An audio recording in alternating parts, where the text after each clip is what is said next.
Good evening, everybody. Welcome to your Experts News Network.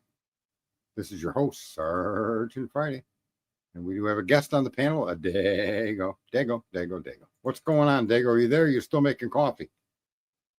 He's still making coffee. Well, tonight we're going to bring you a little different kind of a show, and we're going to try to show you, the audience, where systemic corruption is, what it looks like, and how the people that are caught in the middle of it, they can't even see the fucking forest for the trees, how they behave, how they act, and how I think you'll be able to relate these individuals to what we're seeing here in the Idaho 4. Mr. Sharp, we got Thomas Sharp, we got Thomas, I don't know how to say the name, but we got two Thomas's Promises in here.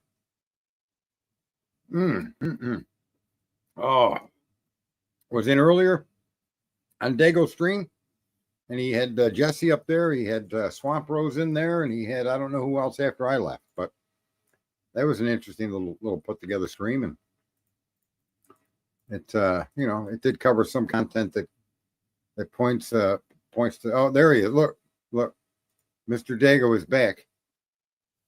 Keep your hair on. Keep your hair on, everybody. Welcome to the URS Hertz News Network with Sergeant Friday. Thank you guys for being here and supporting him this evening. You so what I'm going to play tonight, Dago, I haven't shown you. I've told you about it a little bit, but I came across this stream, and I hope I never come across it again, in all fairness. But the stream I came across is referenced in a link in my description. It's called Police Off the Cuff, which makes little or no sense, I guess. Maybe it is. Police off the cuff. I think it's police out of control, really. I've seen a little bit of them in the past, so yeah. I'm going to, let me see here, present. Oh, at least I won't start playing it at this point. But this what I'm going to say, what makes this stream here, and I hope the guys that run this stream come in here so they can hear me say you're all a bunch of worthless fucking scumbags. All three of you. I wouldn't let you fucking, I wouldn't want you to piss on me if I was in blazing flames. I'd beg you not to. Let me burn. Fucking losers, man. These are the kind of cops, or at least one of them for sure is a cop. My guesstimation is the other two are connected to law enforcement some way, or, they're like the fucking Detective John fans where they just lick the fucking boots of the loser that's the cop. Ugh. And believe me, there's as many cops that are losers as there are busboys in restaurants and fucking construction and medical. Every field has its share of losers. And this one guy, he should be arrested because he was a cop to begin with. Just for being a cop, this fucking prick should be arrested. Okay? Fucking dude's fucked, man. But again, systemic corruption, folks. I keep trying to explain this, and I think a lot of you understand my point. They're retarded. I wouldn't give them the word retired. I'd give them more the word they're just retarded, and they don't happen to work anymore. Mr. Thomas Sharp. But so their stream is, I can't read it. Did police cover up another killer? So they give you a very inviting title. You're like, ooh. Did the police cover up another killer? Boy, that's intriguing. Huh. And here's the best part about the stream, Dago.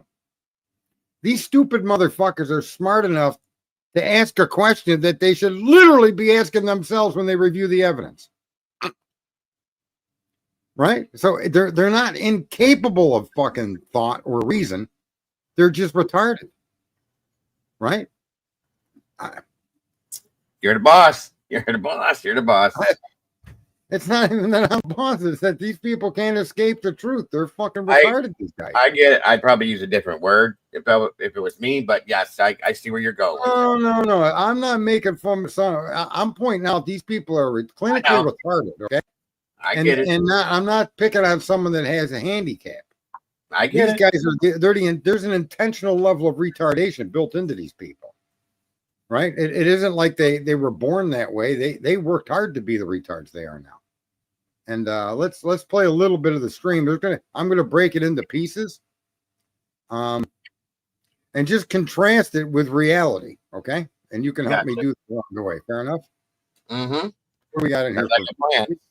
We don't have many viewers in here, so we'll wait for this to fill in just a little bit. Oh, look, they're coming. I sent the word out. You'll get them here. They bring love to come listen to you go off on people. Well, bring your friends, bring your family, bring your neighbors. Leave your kids home, but everybody else is welcome. Mm-hmm. I'm not offended by any word. You guys could call me anything you want. Every word that they tell you is politically incorrect. You use it on me. I have no objection to it whatsoever at all. My friends and I use all the words you're not supposed to use just because you're not supposed to say that. You know, your ass hurts. Of course we're going to say it. Don't you tell us what we can't say. Because if watermelon was considered a bad word, we'd be calling everybody watermelons. Yep. That is a very good point, sir. It's just how we roll. So how did your stream go earlier? It went pretty good. It was a little long. We went and watched the interview that Dave did with Lana over there, Truth Transparency, to see if any of that stuff relates to anything now. And it's weird because a lot of it did. He was talking about stuff then that was just now coming out now, which I thought was interesting. And there was a lot of reference to the rugs, okay, being a big issue in that area. That came out. So yeah, it was interesting. Rugs, what rugs? The drugs. Oh, drugs. I'm thinking, how's that hardwoods? What rugs are they talking about? No, not flooring or toupees. Drugs. Oh, yeah. The rugs, those rugs, rugs. D rug. Yes, D rug. Yes, sir. Yeah, man. What the hell? That's something. Wasn't Swamp Rose at one time a guilter, or am I mistaken? No. Kiki, that's her name. She's always, from my opinion, kind of always been where we're at with it, from what I remember. And then the first part, when I was talking about 12 brain cells, yes, that was what it was. I said my piece and I moved on. So that's all there is to say. Yeah, with 12 gauge. But 12 gauge is wrapped up with a lot of guys that are conditioned to view the world that way, where we're a lot of us just aren't, and we won't accept the conditioning that's being placed upon us. I don't want to be told how to think and what. Right. In other words, don't give me a context. Show me information and let me ask questions. Let me form a context. Yes. Right. And I may end up sharing in your context, which is the beauty of it, and I may not, which is also the beauty of it. That's fine, as long as it's your own doing and you're not doing it just to be like somebody else or follow somebody else. That's all. Exactly. You need to have your own thought process, folks, your own brain, your own mind. Be yourself. That's what it's all about. Yeah, here's the other thing too. I've asked this with people in rocketry and stuff, and we'll get into this video pretty quickly. Look at the reason spacecraft burn up on reentry is because of the speed they're moving at. They're coming in hot, bro, like 17, 18,000 miles an hour, and they're hitting the atmosphere, and they're using it to slow down. Right. That's the key piece of information. They're using the friction caused by moving through the atmosphere to slow the spacecraft down. Right. So why not bring enough fuel to slow it down before you got to hit the atmosphere at that speed? I think that's a reasonable, right? And they say that the weight offsets the benefits. But if the benefit is destruction of the living creatures on board, I don't think that you could put a cost on weight, right? So in other words, if you need to carry another 5 tons of fuel, then you get less payload. Sorry. But why would you not consider slowing your craft down before you hit the atmosphere? And if you hit it at the wrong angle, you can literally skip off the planet and be lost in space. Did you know that? Mm-hmm. So let me ask you: is it better that I can carry 1,000 ton, 500 ton, 250 ton, or just plain old 200 ton? Because I got to carry many ton of extra fuel to slow down. Well, just build a bigger vessel then.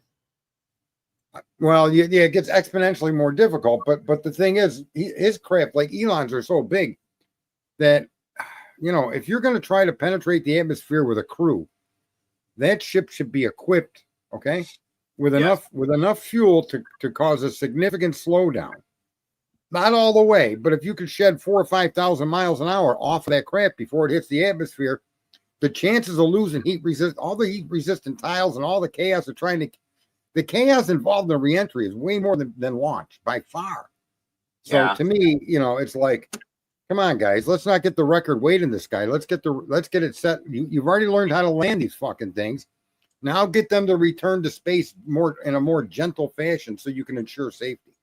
Right, anyway, right. Is my volume a bit lower than normal? I don't know. I was gonna say, Tom said something. He's having a hard time hearing you a little bit. Mine's okay, but yours is down a little bit. It's cranked up. I don't know how to go any higher. It sounds great to me. You're loud here. Hey, Mama Bear's here with us. You must have woke her up. Mama Bear. She's welcome to jump up too. Let me put a link and an invite in the room, and then I'm going to start playing this and breaking it down as it goes. Yes. Now, it's a 7-minute clip. I'm allowed to play it because I've mentioned them and all of that. I can play the whole thing through if I wanted, right? Yep. Yeah.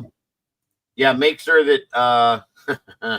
Yeah. In my description, it mentions them. My description gives a link to this screen.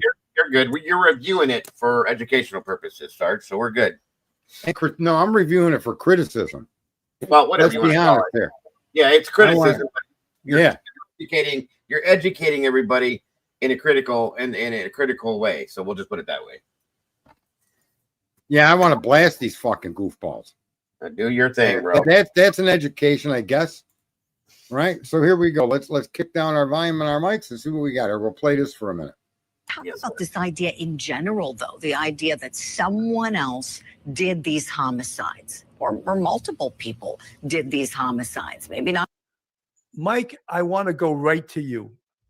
What does Ann Taylor have to present that makes Judge Hippler allow her to do a presentation on June 21st and presenting this alternate perpetrator theory, Mike?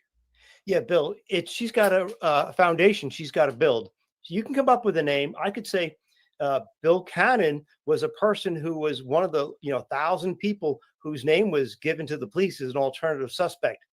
Okay, we're not going to allow you to, Ann Taylor, to just announce that in front of a jury. You tell us now, and I'm Judge Hippler. You tell me now. You've got a name, okay?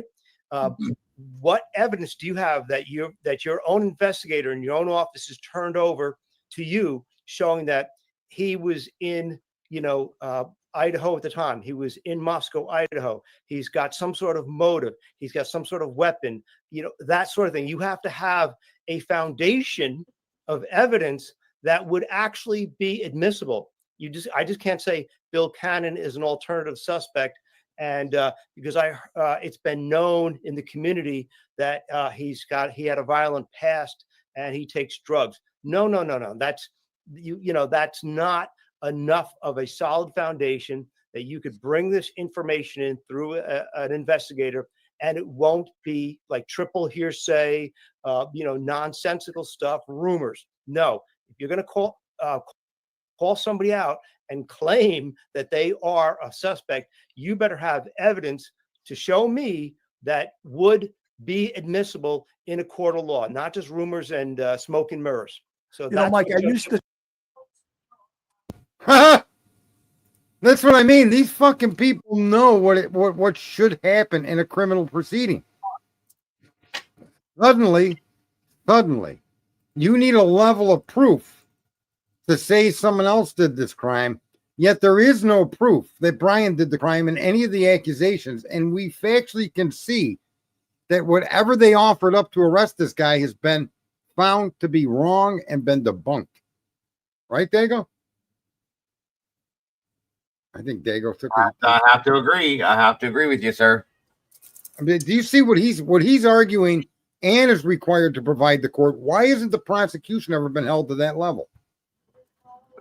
They should be, in my opinion. And from my understanding is that it's the prosecution has to prove the guilt here, that it's not the job of the defense to prove the innocence. That's how that works, from my understanding. So why now? That's how I see it. Am I wrong with that, or is that right? I think no. To offer up an alternative defense, you do have to have a foundation for that. There's no doubt about it. That you do. Yes, I'm sorry. But wait a minute. But the charging of the crime, as you guys hear more of the way these guys are. This is why I'm saying this is your systemic corruption. These motherfuckers know. They know right from wrong. They know the process. But the systemic corruption engages with them when they, to the exclusion of all else. And let me ask the chat, let me ask you, Dago. Name one thing that Ann Taylor could mention to provide a foundation. Anybody in the stream, what could Ann Taylor mention in her argument that provides foundation for an alternate perpetrators? Because you all know this answer. Any of these things, anything could be anything. Timeline. You could bring up the timeline. You could bring up the fact that there's no proof, none, zero, that Brian Koberger was ever there. Period. Wait, no, okay. So let me answer that for you because it's simple. It's a simple question. What foundational piece of evidence does Ann Taylor have within her fucking possession that she can use to show an alternative perpetrator? And Thomas Sharp just hit it on the head. Yeah, other blood DNA. Yes, very good. Right. Point. Sorry. That's it. Game over. These particular fucking people in this particular stream should know that is absolutely all she needs. Thank you, Charlotte. Your blood at the crime scene. And here's why that they realize that. That's all they got on Brian. They didn't just consider him a suspect. They locked his ass up for almost 3 years. That's guaranteed probably going to be what she does bring forth, Sarge, in my opinion. She's probably going to approach that right away, I would guess. That would be my guess. You know, it's exactly what Thomas is saying in the chat. I'll highlight what he's saying briefly, and then we'll get back to the video. But that also applies to the original charge. There's nothing in the original charge that places Brian Koberger, makes him likely the person that committed the crime. Right. They're all suggestions. There is no evidence when they applied to arrest Brian Koberger. The probable cause affidavit had no evidence that Brian was at the home, just suggestions. So let me read that out loud and put that back up real fast. The alternative suspect offense must have a sufficient provable connection to the offense and cannot merely be speculative. The evidence cannot simply be evidence of propensity or suggestive of I get what you're saying. That's great, Charlotte, because that relates to something new that has just happened. And that tells me that's interesting, Sarge. Well, she's absolutely right, or Thomas is absolutely right. But this also applies to the original charging of a suspect. Right. Forget trying to have an alternative defense. There must be a sufficient provable connection to the offense. It cannot merely be speculative, which is what the PCA was. Oh, purely speculation. Throw that down there and grab the other one. He made it a two-parter. There you go. Of a hypothetical motive, the evidence must establish a connection, which is what I was talking about before, between the alternative suspects and the respective crimes, the purpose of which is to raise reasonable doubt with the jury. That's thank you for that, Thomas. That's amazing because that's exactly what it's about. Multiple samples of unidentified male DNA within the crime scene in locations consistent with the crime scene it fills that, and there's no ambiguity there. And now, he accepted it. He accepted it, Sarge. When she brought foundation for the alternative suspects, Hitler accepted that. That tells me. But go ahead. Go ahead. No, I'm more or less want people to understand that when you contrast what's needed by Ann to argue that versus what they're using to actually put Brian in the jackpot he's in, it's almost like two different standards are applied, and they have been applied. Yeah. They literally two different standards have been applied. One for Brian, and now for the defense of this American citizen, a higher standard is required for that citizen to defend himself, and it's not supposed to be that way. Gotcha. And these jerk-off policemen, retards, retired, whatever they think they are, they're aware of standards. This is what I mean by systemic corruption. To the exclusion of all other information, they focus on, I'm right, you're wrong, shut the fuck up and sit down, we know what we're doing. That's the consensus of how police view their work. That's the corruption. Big time. Mike, I used to say on the street, and when I would teach, even in college or teach to young cops, I used to call it the ladder of suspicion. Cool. And as we always know, to stop someone on the street, mere suspicion isn't good enough to stop and frisk someone. You need what's called reasonable suspicion. And you have to be able to articulate. And then the third rung of the ladder of suspicion is probable cause. And that's the arrest phase. And that after reasonable suspicion, where an officer is allowed to stop, question, and frisk an alleged perpetrator, probable cause is the stage that you can put handcuffs on someone and take away their freedom. But what he's not telling you is that when you get to the stage to actually detain and search somebody, you have to have produced something that rises to the level of probable cause to arrest. You have to have a hearsay witness. You have to be an identity witness yourself as the officer, or you have to find something in the possession of the person, right? That you had what you thought a reasonable reason to search and detain a candy bar from a store where someone meeting that description was accused of stealing a candy bar, and you find a candy bar on him. You have now every right to arrest that guy. Later, you might find out they stole the Snickers and this guy's got a Milky Way. Later, you might find out he's got a receipt for the candy bar in his pocket. But you've broken no laws or violated nobody's freedom.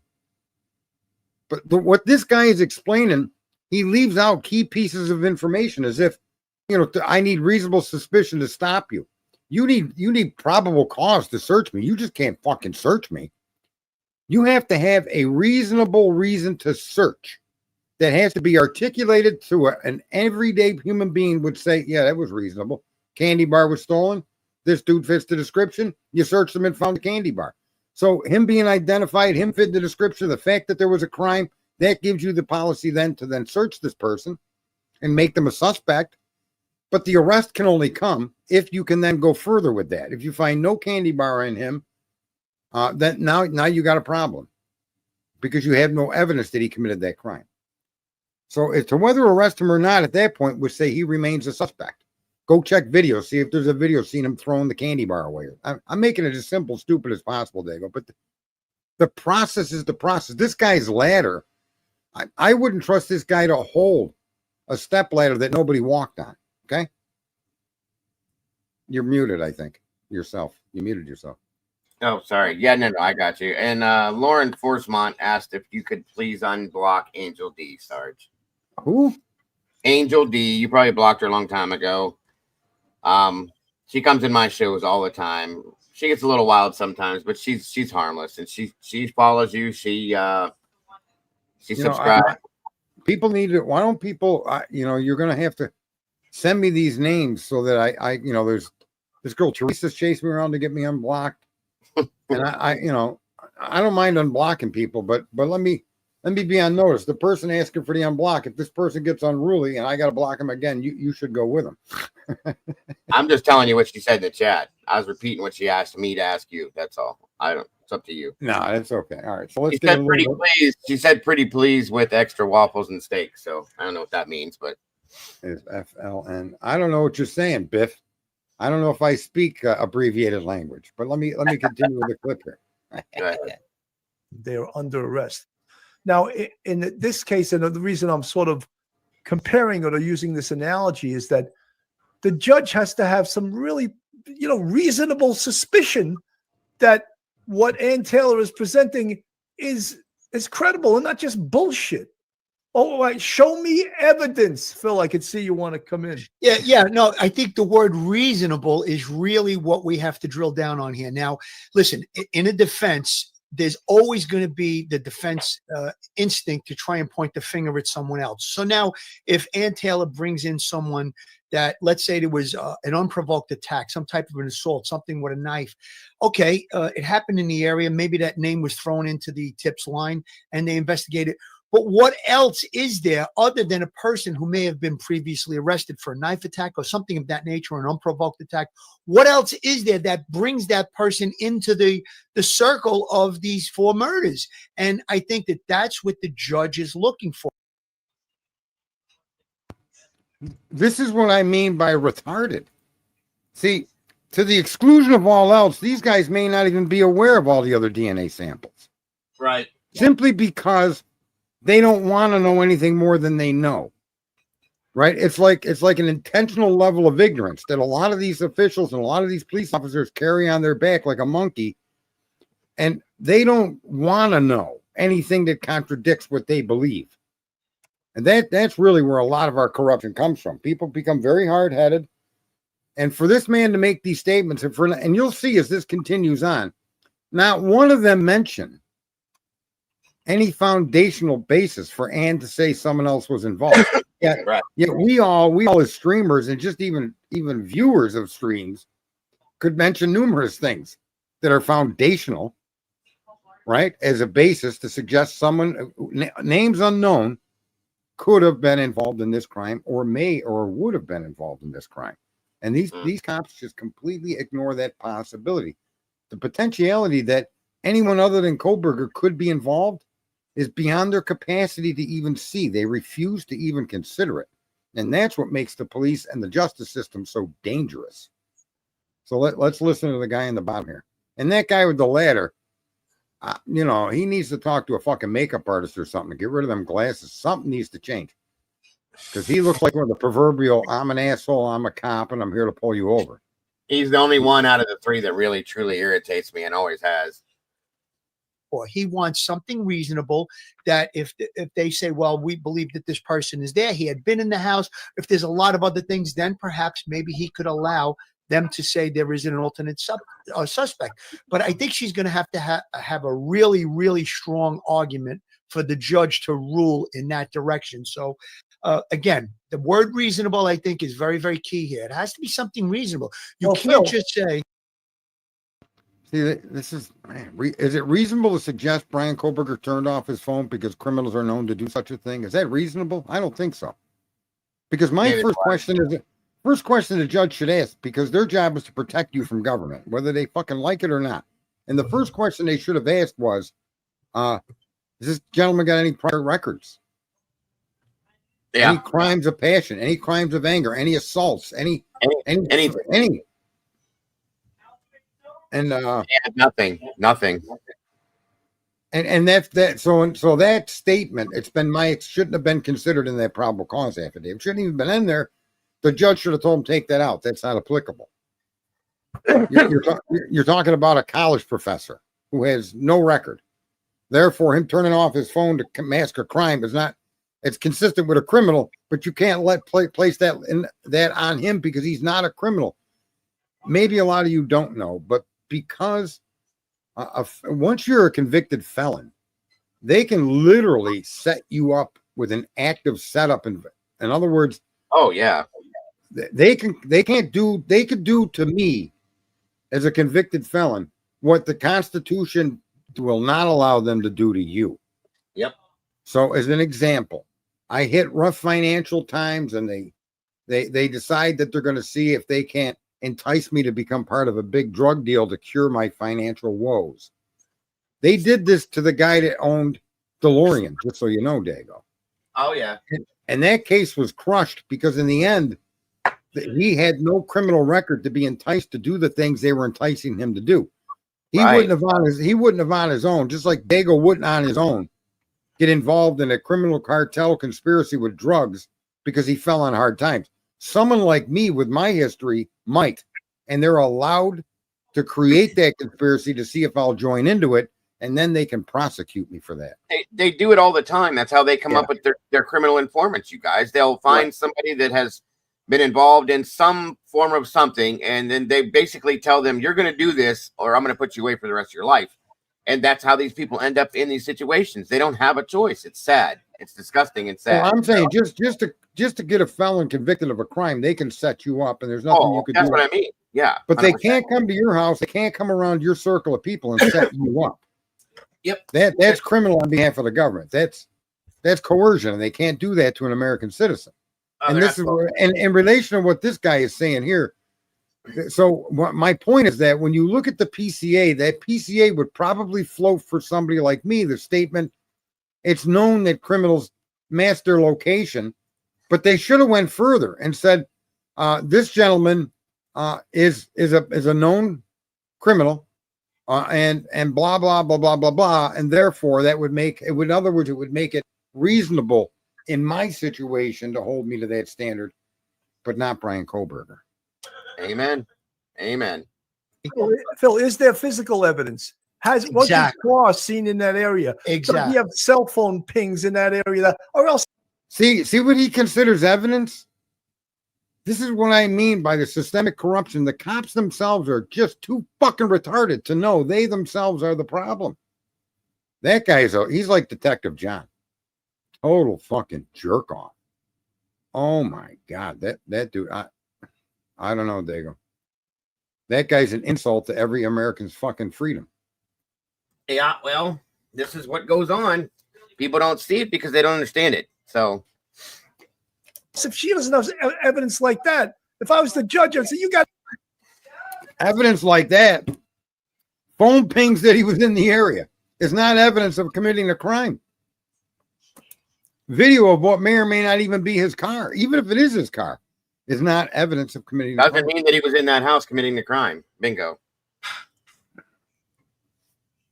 These people are hired to, I'm sure that guy had some useful purpose as a police officer. You know, maybe he would have been perfect for road patrol. He wrote good tickets, Sarge. to be kidding. Yeah. Yeah, I'm yeah. not I allowing mean, you. it could be someone that delivered a pizza there one time. That's not going to be strong enough, you know what I How about people that left DNA there just one time during the night of the fucking murder, and it was in 7 different locations unrelated to Brian? Right?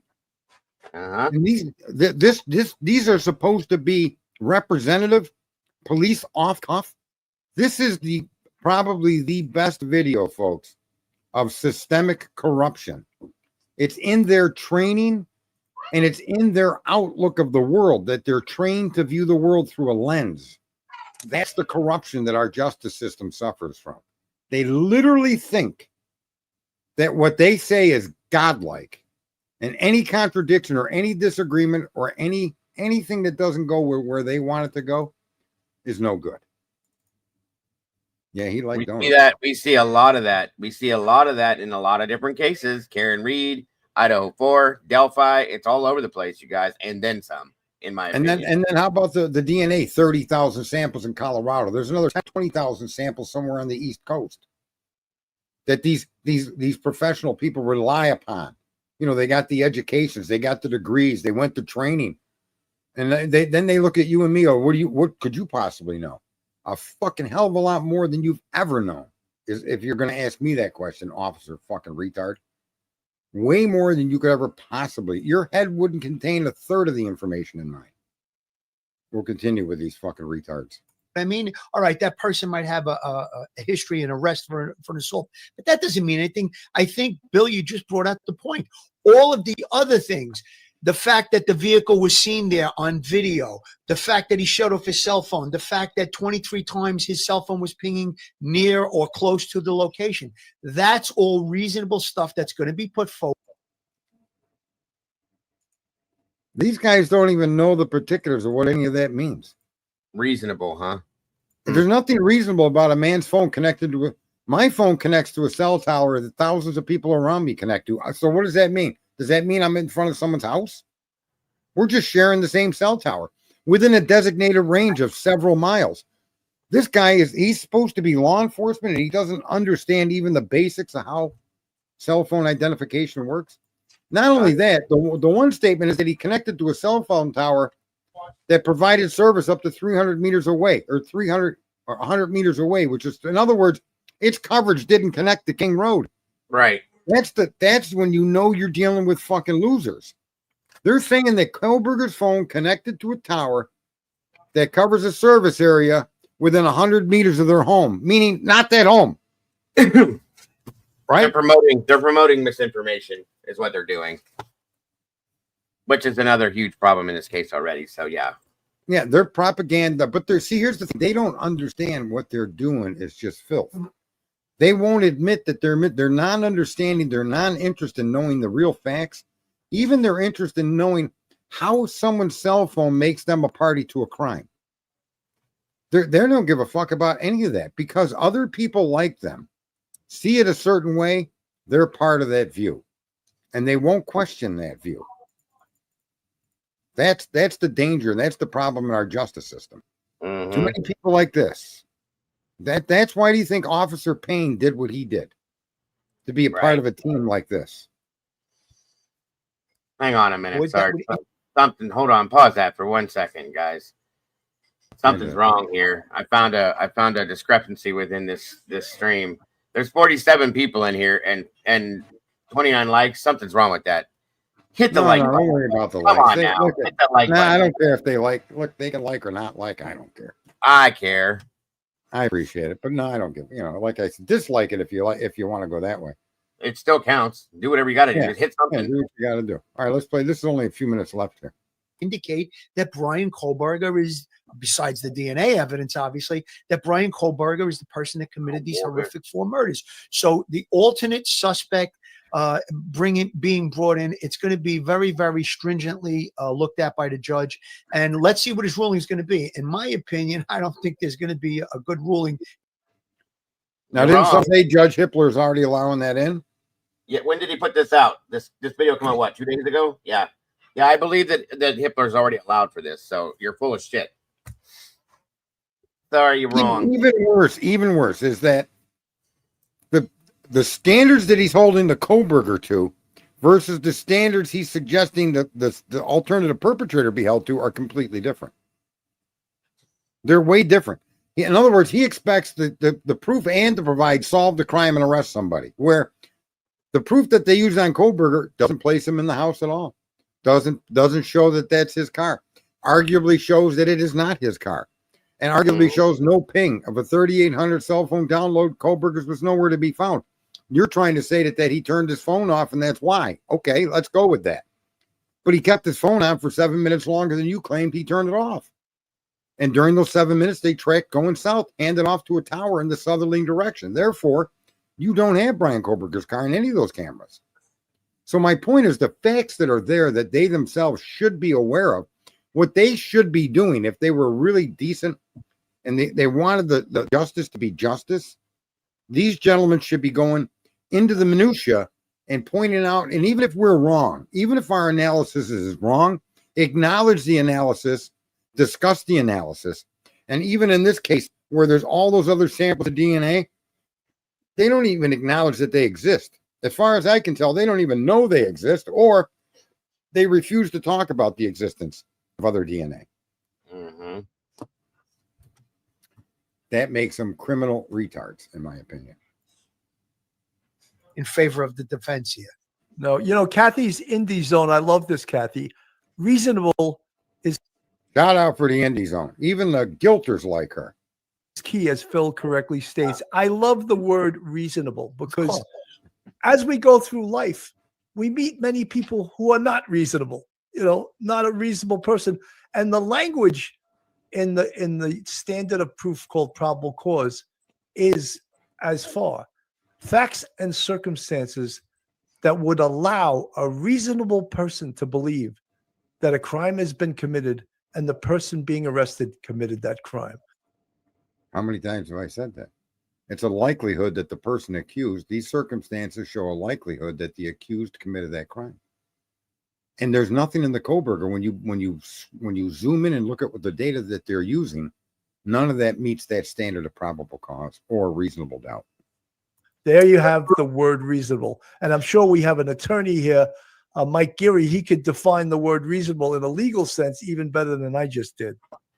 Just a prudent person using their common sense. Was a crime committed? Will it be committed? Like, for instance, an attempt. And is the person that you see, that's the person that you believe, that you reasonably believe is the person.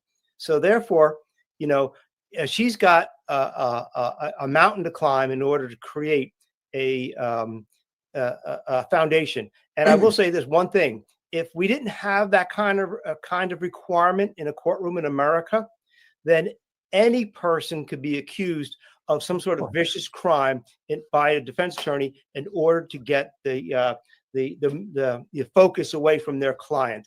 And if they did that, she just blurted out somebody else's name in violation of, if Hippler says you can't do it, that's defaming someone. And that person could sue Ann Taylor for doing. Do you see the hypocrisy in this individual and all three of these individuals? I can't believe Kathy from IndieZone even listens to these guys. The hypocrisy is off all levels of scaling. Go ahead. No, I was just going to agree with you. I agree. I do agree. And these are the people that enforce our laws and are part of our judicial system that will ultimately stand in judgment of free individuals called Americans. These are not the people you want in that fucking trade. Put the fucking people in donut shops where they belong. Put them in bakeries. Put them in pizza shops. Put them in fucking Italian delis. Don't give them a fucking badge and a gun, guys like that. What a fucking mistake that is for America to have people like that in charge of your fucking freedom. That's what they are. And they know that they are, and that's the way they behave. And it's funny that when you look at the Koberger case, whether Brian did this crime or not, none of the requirements that they're placing on his defense were ever applied to his charges. The state didn't use those rules as they're pointing out the defense must use. But it's okay for the state not to have to meet those burdens. That's a fucking problem beyond comprehension. That's how we're better than you, Mr. Citizen. Shut the fuck up, turn around, put your hands behind your back. That's the kind of shit you get from cops like that. And that's just, that's why I say they're retards. These gentlemen are retarded. It's an intentional step into retardation because they know the difference, but they hold the accused and their fellow officers to a different standard than they would what Ann and Brian are able to do. You see how this is the point I'm making. The citizen and his defense attorney has a standard that is supposed to eclipse the standards that these guys got to follow to accuse Koberger. Did they not? So has he not suffered defamation, Mr. Koberger? The whole reason he went to college was to become a serial killer. That's not defamation. That's absolute defamation, in my opinion. And everything they've done with Brian Koberger, and not one single piece of evidence places Brian at that crime. Nope. And they have nothing proving that he's there. Nothing. I don't even care. People keep screaming, they got his DNA on the sheath. That doesn't prove he was in that house committing the crime, though. That's what people don't seem to understand. But no. Let's just follow that. And they got blood on a sheath that the cops covered up with fingerprint powder. And they got blood on a glove that they didn't swab the interior for the same transfer DNA they're using to tell you Brian was there. And they got blood on a railing. And they got 3 samples under one of the victim's fingernails. So if Brian is fucking convictable because of transfer DNA on a knife sheath, then all the other DNAs were involved as well. You can't make the Brian Koberger conclusion without concluding all other samples of DNA were involved in that crime. Agreed. You can't have it both ways. These jerk-offs like 12 Gauge and fucking Jeff and these Texans and these other assholes that go over there, they seem to, and this is what makes me sick. They want to have it both ways. I'm right, you're wrong. And it's not a matter of being right or wrong. If you're going to consider Brian Koberger's transfer DNA as proof he did it, then you stupid motherfucker have to find the names for all the other people because their samples make them doers as well. Yeah. Right? Yep. But imagine trying to ask people like that to be reasonable and fair. That's the one thing they can't. You either have to agree with them or you're just fuck it, and they'll just, like I said, they'll troll your channel, they'll call you out. It's just sick how and that's what I mean. I think a vast majority of them, not all Democrats are bad, but a vast majority of those people, just whatever the government tells them fucking guys will just suck the ass of the government, suck the ass of a cop like that. Imagine that. Man, I'm telling you, I wouldn't even allow myself to be around a cop like that. There's no critical thinking until it's to defend their opinion, if you notice. And I think that's probably the wisest statement I can make in the stream. These assholes' only critical opinion is to support their opinion. When it comes to critical opinion on what their fucking their brothers in arms did, they will not apply that same standard of fucking critical thinking. That same standard of opinion will not apply to other fellow police officers, district attorneys. And that's what makes them people a danger and a threat to our society. People like that should never be anywhere near law enforcement, ever. Agreed, sir. Right? I know I'm ranting, but man, these guys really get under my fucking skirt. And I don't even wear a skirt, but if I wore a skirt, man. I could never tell. You're definitely hot for this one tonight, for sure. Yeah, it's offensive to me. The standards can't be only to support your opinion. You can't accept transfer DNA and none of the other DNA at the crime scene. I mean, for fuck's sakes, knife on the sheath is more detrimental, or blood on the sheath, way more detrimental than fucking transfer DNA you claim you got from a button, a button snap, right? But the blood, what about the samples under her nails? What about the sample on the glove? What about the sample on the round? What about and also again, I know this is going a little off subject, but what about the other 30 nails that haven't been talked about or tested that we know of either? I mean, if they're tested, 30. they haven't told us. I mean, where are they at? Yeah. How about this? And this is, I hope if someone has any contact with Ann Teller, the defense team, send this to her. How is it a cotton swab on a button snap was able to produce a sample, but nobody stuck a fucking cotton swab inside of the glove? Yep. If your job is to find microscopic DNA and you didn't swab the interior of that glove, you need to be taken out and shamed, right? Agreed. You're showing me that you're arguing you had the capacity to find the most microscopic piece of fucking information known to human fucking investigation. Yeah. But you didn't swab the inside of a glove with 5 fucking finger holes? Really? Yeah. It's quite interesting. You didn't turn that glove inside out? Or you Right. decided that you didn't have, or that you didn't need to run any of that DNA through CODIS. Didn't even want to. Didn't have a need, or didn't even think about that it's important to do that? No. Argue that if you did, it would have deleted Koberger's sample? Right. I mean, what kind of a witchcraft fucking system are we supposed to think these people are using?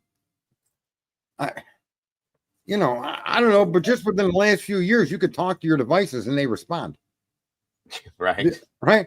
But you can't load a fucking DNA sample. I mean, why don't you put it in there under a different case header, right?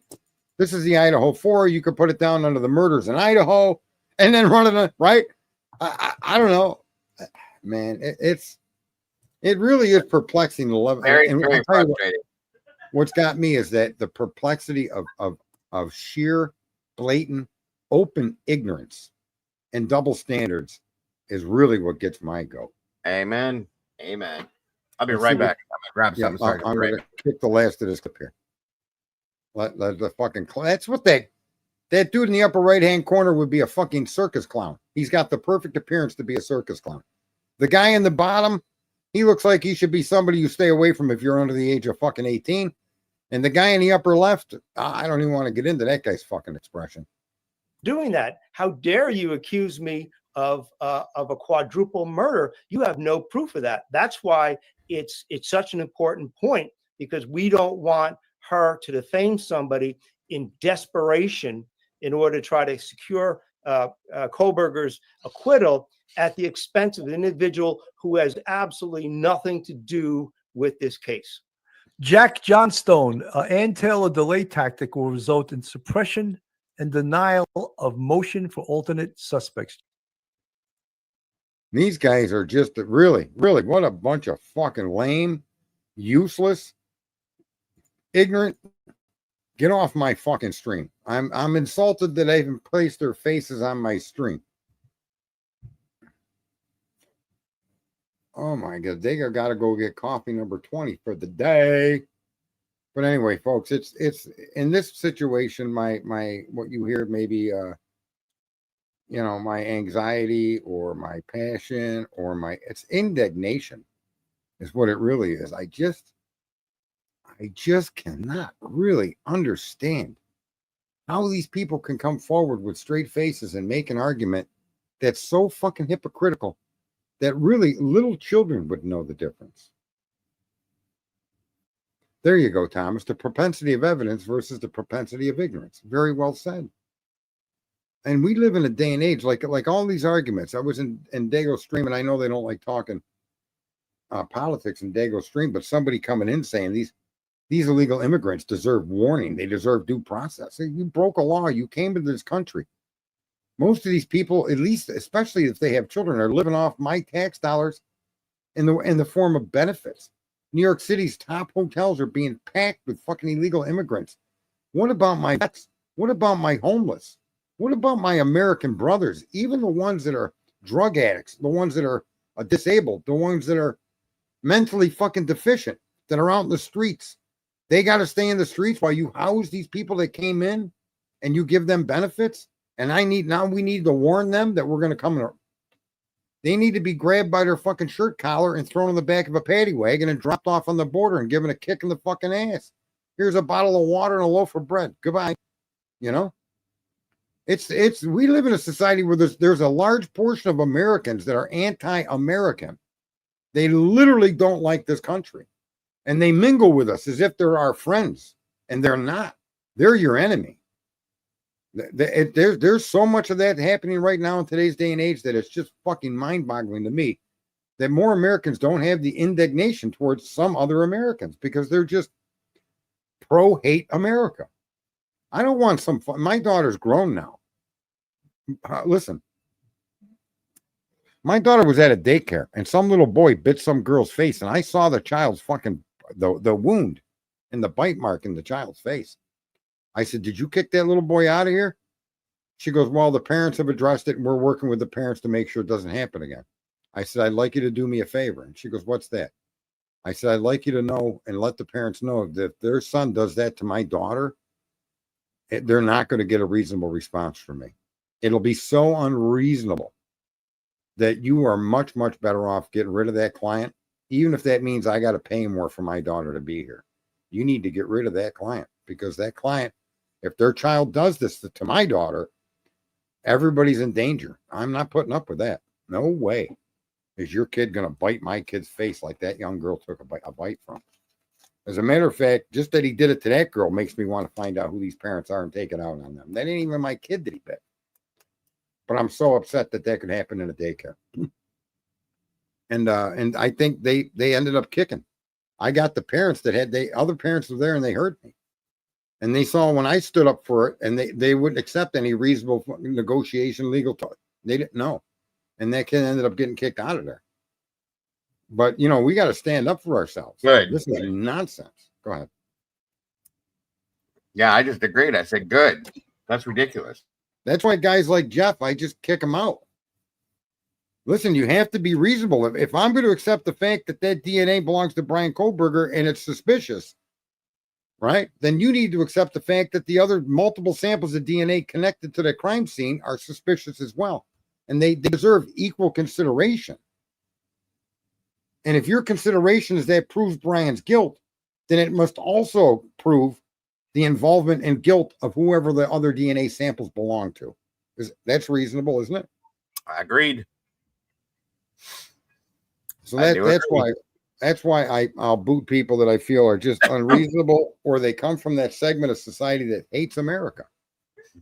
They think we stole this country. We did nothing different here than any other border on earth, which was denoted by wars. I don't like it, but that's the way it works everywhere, including here. Right? We kicked your ass and we took the territory. And that was hundreds of years ago. And it's a settled deal. And I don't need anybody throwing in my face what they're not even my ancestors. I come from Italy. But the point is, whatever they did back then, was okay and normal for the day. And now we live in this country.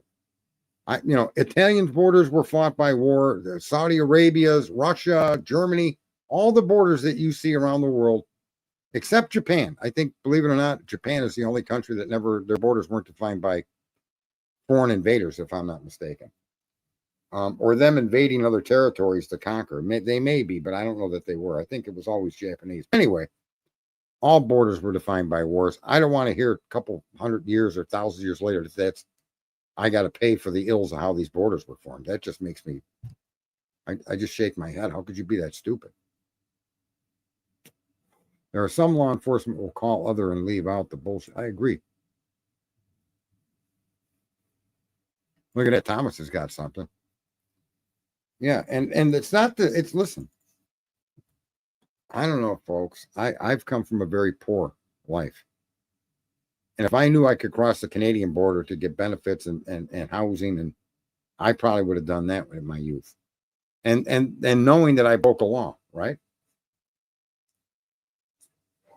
I understand that why they're doing it. But the other problem that we have is states, governors, and federal officials should never have been making it inviting like that. The law, and it was never enforced. And now that it's being enforced, everybody thinks the people enforcing are their enemy, when in fact they're your protectors. 550,000 square miles in 1848 for this. Look at that. We got a deal. We didn't pay that much for Alaska. I think we only paid a couple million for Alaska. There's like trillions of dollars in oil over there, Dago. Right. There is. Deal, right? Yeah, there definitely is. All right, we'll get back to the Idaho 4 here. What do you think of those policemen, Dago? I never cared much for him. I've watched a couple of their episodes. I can't stand the one guy. I told you already. That whole thing right there is a joke. I've watched some of their stuff before, and I'm not saying they're always horrible, but they typically follow the same narrative. They follow the same, because it's what the law enforcement says, then it's got to be right in some way. And I just don't believe in that. I don't care if you wear a badge or you don't wear a badge. You have to see what's in front of your face. You can't just assume, like you've always said, it's our way or no way. That's not the American way. And they'll give all the rope and all the latitude toward their way, but none to anything that contradicts their way. Nope, not at all. That's why we deal with the idiots that we deal with on a regular basis, Sarge. 7 million. Thanks, Tom. So many of them out there. That's the sad part. Who's the Instablock Junior Ann? That's a weird name. Thanks, Thomas, for the correction. I don't know who was Instablocked. I don't know what happened. Right. Here's the thing. There's a lot of good people. There's a lot of people that they believe a narrative that's untrue, and they aren't inherently bad people. But they only know what they know, and they believe what they know rather than have any conscious thought about it. Yeah. And a lot of them are caught up in it. Like, I don't know how much proof you need, but they aborted 26 million Black American babies since Roe v. Wade. What a coincidence. Imagine if they didn't abort any of them. I'll give you an example. You wouldn't have needed to illegally allow 21 million to come in or entice them to come in. See how close these numbers are, Dago? 26 million aborted, 21 million allowed in under Biden. Right. You got to ask yourself, so really, if we didn't abort those children, we would have the population and the numbers to sustain ourselves without any outside help. And I say this on Twitter a lot, and I know a lot of people that aren't going to like this. If you never come back, good for you. But I'm not going to take moral fucking advice from people that promote killing babies. I just think that your morals are below horseshit. And the idea that this is a choice is true. Keep your legs closed. Take protection. Use protection. Take a morning after pill. I mean, people want to talk about a woman's choice. Well, there's a lot of choices. The first and foremost is don't let a man fuck you unprotected. Right? Don't fuck until you're married. Those are honest choices that are available to people.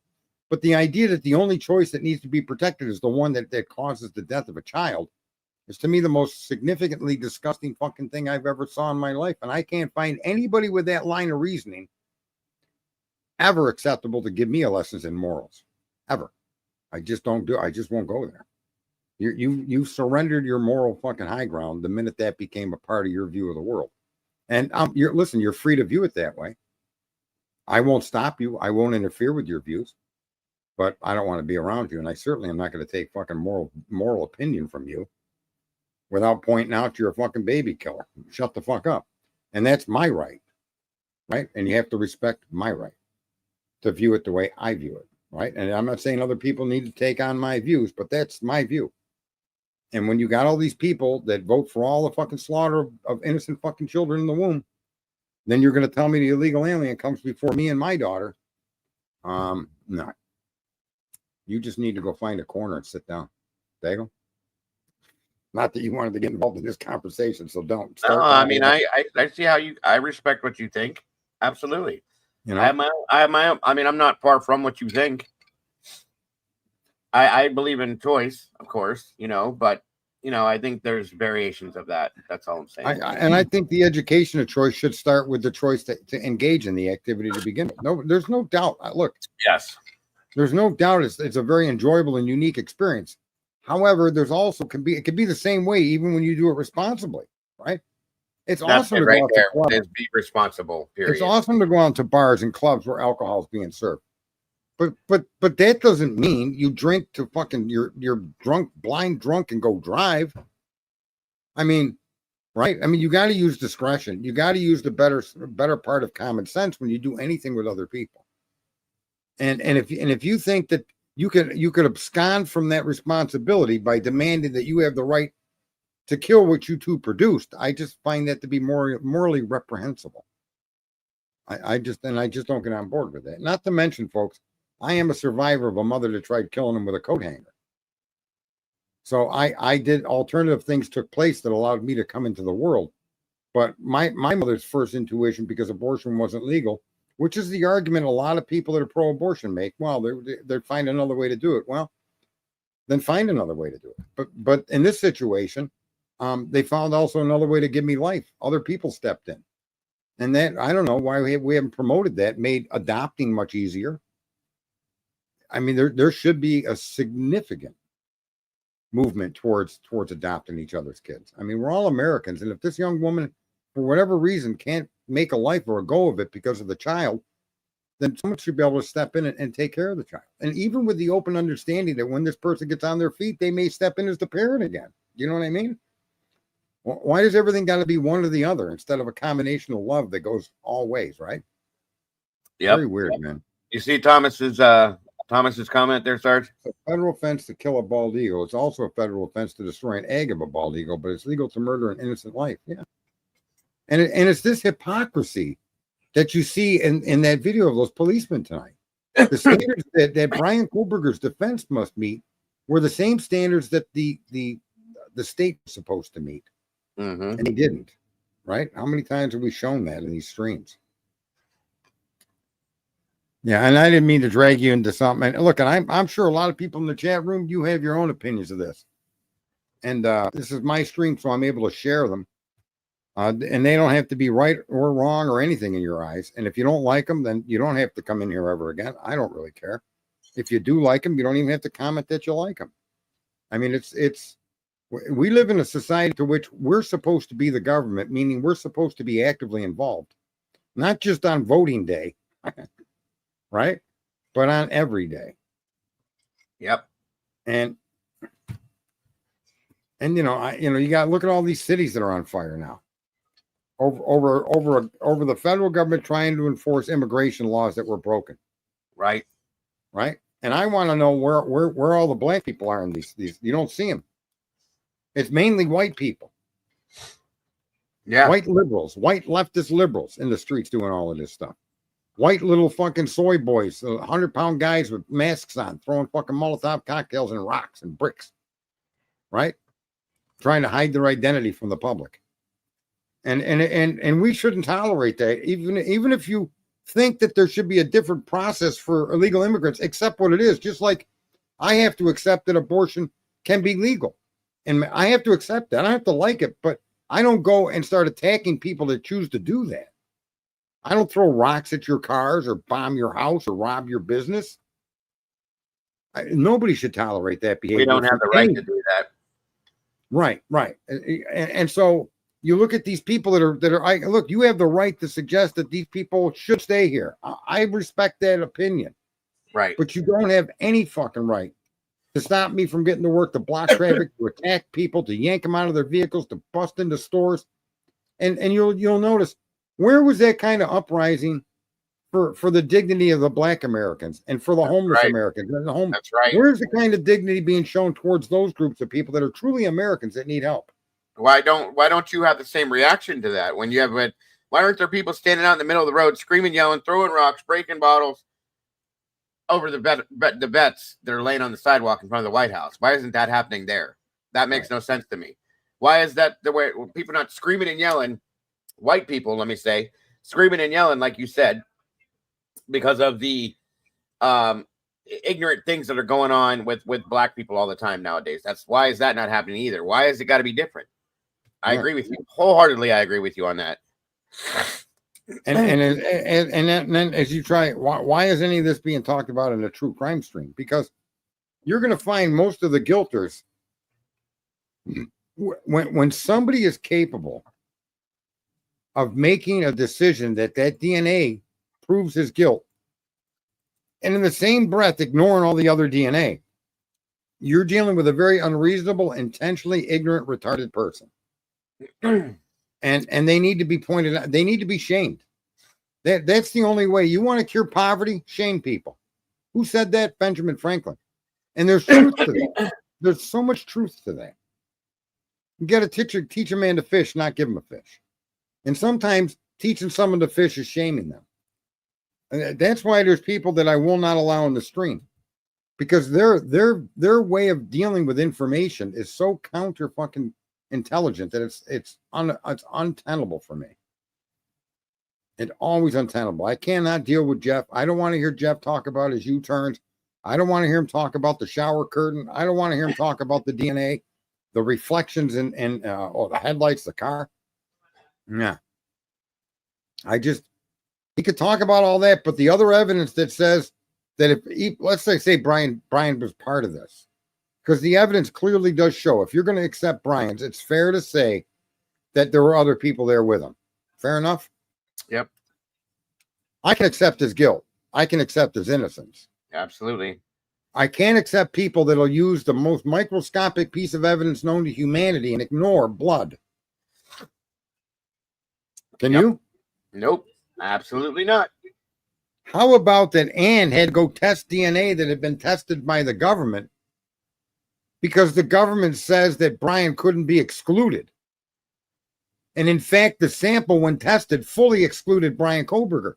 How about when your government uses language to destroy a human being that isn't true, but they can use it because they're not saying it matches him? That kind of gaslighting is filthy.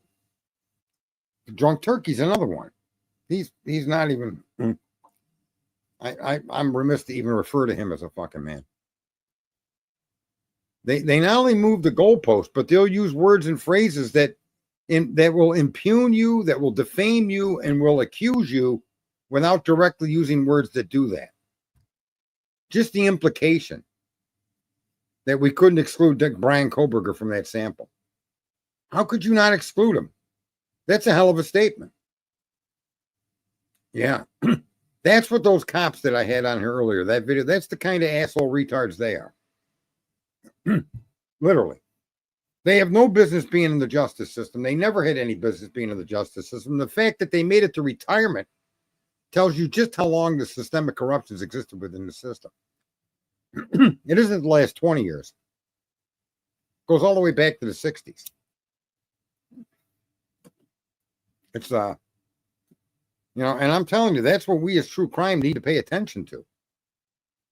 The process that they're using against the accused and those that are doing it, that are making all of this bullshit happen, they need to be called out. They need to be shamed. They need to be held to account.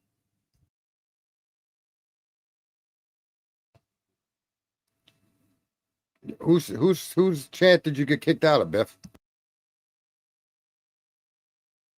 Oh, the inebriated chicken one. She went in there just to see how long she would last in there. Yeah, what do you think, Dago? Yeah, these guys are a mess, and it just goes to show what's okay nowadays. What is it? It's okay to be that way. It's not, but it is. If you know what I'm saying by that, that's accepted, and it shouldn't be. Well, it's not that it's accepted; it's that it's not pushed back on. Well, I mean, that's what I mean by that. Yeah, and that's where we're falling short. I mean, maybe that's why I'm a little more intense and a little more quick to just throw someone in the garbage can and tromp on them. A lot of people, instead of being offended, you might want to ask yourself, why would I do that? What's the point? And the point is that you need to learn to fight back. And you need to learn not to stand around while these people fill your shorts of fucking with their urine and their shit. You don't need their shit in your shorts. And they need to be fucking kicked to the curb until they decide to try to wise up and learn a way of viewing the world, because their view is so fucked up. Those three cops, They don't see you as equals to them. And I don't see myself as superior to them. Let me, in no way, shape, or form am I superior to them. I'm just not as willfully ignorant as them. I could be. I have to disagree on that point, Sarge. I think you are, and quite a few more of us are superior to them in certain ways, in my opinion. I truly do feel that way. Otherwise, we wouldn't be having this conversation right now. Well, you know, like Carl just made a point. These people all have an education. And that to me is the first step to your separating yourself from your neighbors. I respect people that have got an education, but what an education doesn't make you the beginning and end of knowledge in that particular field. I listen, I see what Carl you said to Carl. I respect education. It takes time, money, effort to do that. But I don't give a shit about your education if you don't know how to use it. There's the problem. If you're not going to use it for the right reasons in the right way, then I don't give a shit about it. You can shove that. I don't care. I respect the fact that you went and got the education. I respect the fact that you want to have the education if you're going to use it for the right thing. But if you're not, I don't care. But shove it up your ass for all I care. That's all I'm saying. Well, the problem with education in the modern world is that it isn't an education in as much as it is a programming. And so that programming and how you follow the context given you and support the context rather than review the context for its value. That's what an education is. It's either this or that, or it could be here or there. And they don't let you go there. It's this and it's that, and there's no in between. And that's the problem with the educational system. You're not teaching people how to think. You're teaching people how to follow a context or a system of being part of a narrative or a group. You know, like Daniel's the kind of loser that could be part of a mainstream media outlet. And you know, his point of view is going to be, well, I'm doing this for money. It's not personal, or I'm just doing it for money. And I'm not forcing these people to listen to me. And you know, you could make that argument. I imagine you could, but the fact of the matter is, you know, what you're doing is bullshit. And you're not really helping anybody but yourself. And that's really the truth is you're a selfish no good. And if and you'll do whatever it takes to put money in your pocket. That makes you a scumbag. I agree with Thomas. You're muted, Dago. I agree with you. I agree with you. What are you eating? I was just chewing on ice, like I always do. Oh, that's why I'm muted. I didn't want to crunch in your ear with it. Did you cover paperwork or anything? Discover anything new with the paperwork release that I didn't catch after I left? You would ask me that right now, and I can't. I'm not thinking of it. We went over the stay and the other documents. There's really nothing in the other document. Did anybody get a context of what the stay is staying? Yeah, and I'm Tomboy. Repeat what it was again, because I completely just went blank and brain dead. But yeah, we did. We followed a couple. We went back and checked on a couple different places. Mama Bear said, "Hold on a minute. Let me check something here." Mama Bear sent us. Mama Bear. It's the bear of Mama. She's welcome to come up. That Mama Bear and Tomboy. The grand jury statements.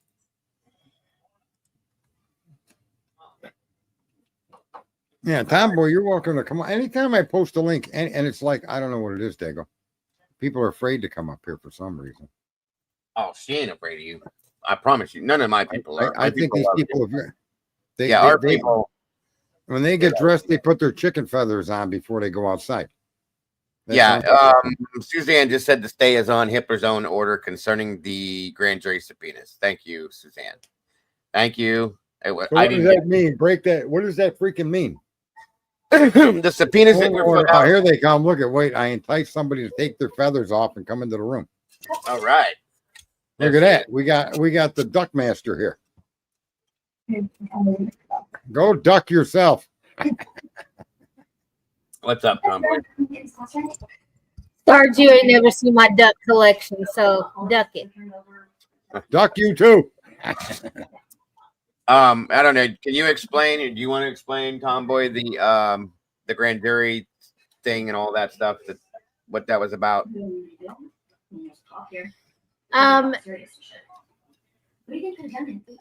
The Hitler issued an order for the defense to allow to be able to see the grand jury, you know, what happened in the grand jury and all that. Okay. And so I guess they did. And then because the defense said a long time ago that they could corroborate Brian Koberger's alibi by questioning a state's witness. Well, then the state said, well, sorry, you're not going to get the grand jury summons. So I don't know what to tell you. So when they kind of took that out of their whole theory, and then Hitler allowed them to see it. So then they immediately filed an ex parte motion. Mm-hmm.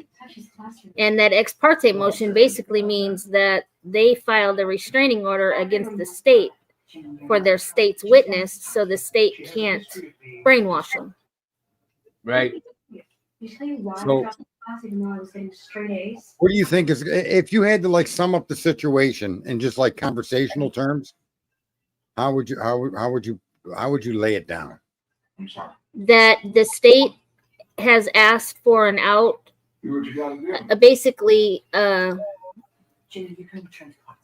biased person to test the evidence, which I'm guessing is the DNA evidence.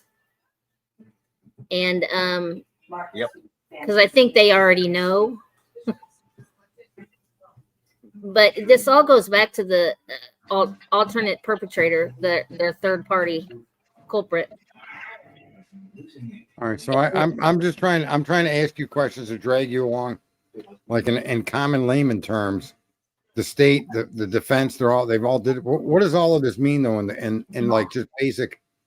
If you were The like defense has done their homework, and they're going to wipe the floor with the state's theory. The state that, yeah, I that's what I was gonna say too. The right. defense, and like I said, the state has been on board. She knows what she's doing. Everything that she's done up to this point, I feel like she knows what's coming. Okay, this was her whole thing, I think, and that's what has kicked all this off. And I truly said, and I think a lot of other people are seeing this too. We talked about this earlier a little bit. I think Hitler his eyes are open now. Okay, and I think he's seeing a whole lot of what the fuck that he wasn't seeing before. And I think we're going to start seeing that coming fast and hard. And that's my opinion on that. Yeah, and I think that the leaks from, Dateline and everything, and how he directed it towards the state. Yep. I think that opened his eyes a lot. Oh yeah, I wonder if he's had communications with Judge. Oh, I'm sure they have, Sarge. I mean, a serious sit down and talk to Judge about what Judge's assessment of what was going on in this case, and that may be because that grand jury shit's been being held back from the defense forever. Fair enough. Yep. Fair enough. And now you're saying Hitler is giving them access to it. Yes. And now the state doesn't want to use that witness. Is that what you said? Oh no, the state's still going to use that witness. Okay. But the defense has filed a restraining order against the state, so the state can't basically tell their witness, "Oh, you need to say this, this, and this." Okay. The defense wants them to tell the truth. Yep. Now that Thomas is saying your duck looks as cute as me with the shades on. I think that's going a little too far. My duck probably has more hair. No, I'm not bald. I gotta put a new image up. My hair was going down past my shoulders just 2 weeks ago. I have a full head of hair, a lot of hair. Yeah. That what you're seeing in that image is the brush cut. So my hair is maybe half an inch high. And it's not missing any. It does look like I'm almost bald in that. It looks like I got a receding hairline, but I don't. Yeah, like Suzanne just said, the state wants to prevent access, and that the defense is not going to allow for that. So yeah, very good. Are you suggesting then between the two of you, or Tomboy specifically, that obviously this is a good thing for the defense? Yes, I feel like it is. Yeah. Tomboy. I think she feels the same way. Let me see if I got a picture of me with it. Yeah, I think we're gonna start seeing some shit hitting some fans coming up here soon. That's my opinion. But I've always said, Tomboy can reiterate because she says it too now. She was probably saying it before that Ann Taylor does nothing without knowing what the outcome's going to be. She doesn't make a statement without knowing the answer, or ask a question without knowing the answer, nor make a statement without knowing the outcome of that as well. She's been planning this, and I think she's ready to just start swinging. Period. That's my opinion with it. So, Yeah, and Taylor doesn't ask any questions that she doesn't already know the answer to. Right. No good self-respecting lawyer would, right?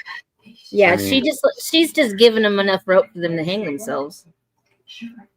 I agree. Absolutely. There you go. There's a picture that shows me with a head of hair. Somewhat. It's not as big That as was an old picture. I remember that one. Yeah. Well, Yeah. why don't we ever get to see you? Well, I'm in my, and I'll tell you the real reason. But Hey, what? let me answer the reason. I'm in my smoking room, and it's like the most disorganized, messy part of my home. I close the door; it's off limits to anybody but me and my computer, and I smoke in here, and so I really don't want to stream with that background. I've seen him before live. He's been live with me a few different times. So yeah. But I think I'm going to do a special event, Sergeant Friday live on camera. What do you think, Tomboy? Oh, we'll all be there for you, Sarge. There you see. I love it. See, a little support, moral support from, well, even anybody that's immoral. If you're going to support me positively, go for it. I told you. Even the people that didn't used to like him are liking him now, you guys. Yeah, we could always do the speed dating with Sarge again. That was a blast. Good God. Nope. There are not enough depends for us women in here to do that again. I handed out $100 to the winner. You guys know that, right? I thought I cracked ribs on that one, right? Wasn't that Clue's daughter? Yes. No, that wasn't the winner. No. I didn't. But no, she was in it though. She was in it. She was in it. Yeah, she was Anna Lee. Stick toes. I about pissed on myself more than once. That was funny. That shit was. I was done, guys. I I'm literally wearing a pair. Rib. I'm wearing a pair of exercise shorts today. Yeah, I really. I don't walk around naked, but I walk around as close to it as possible.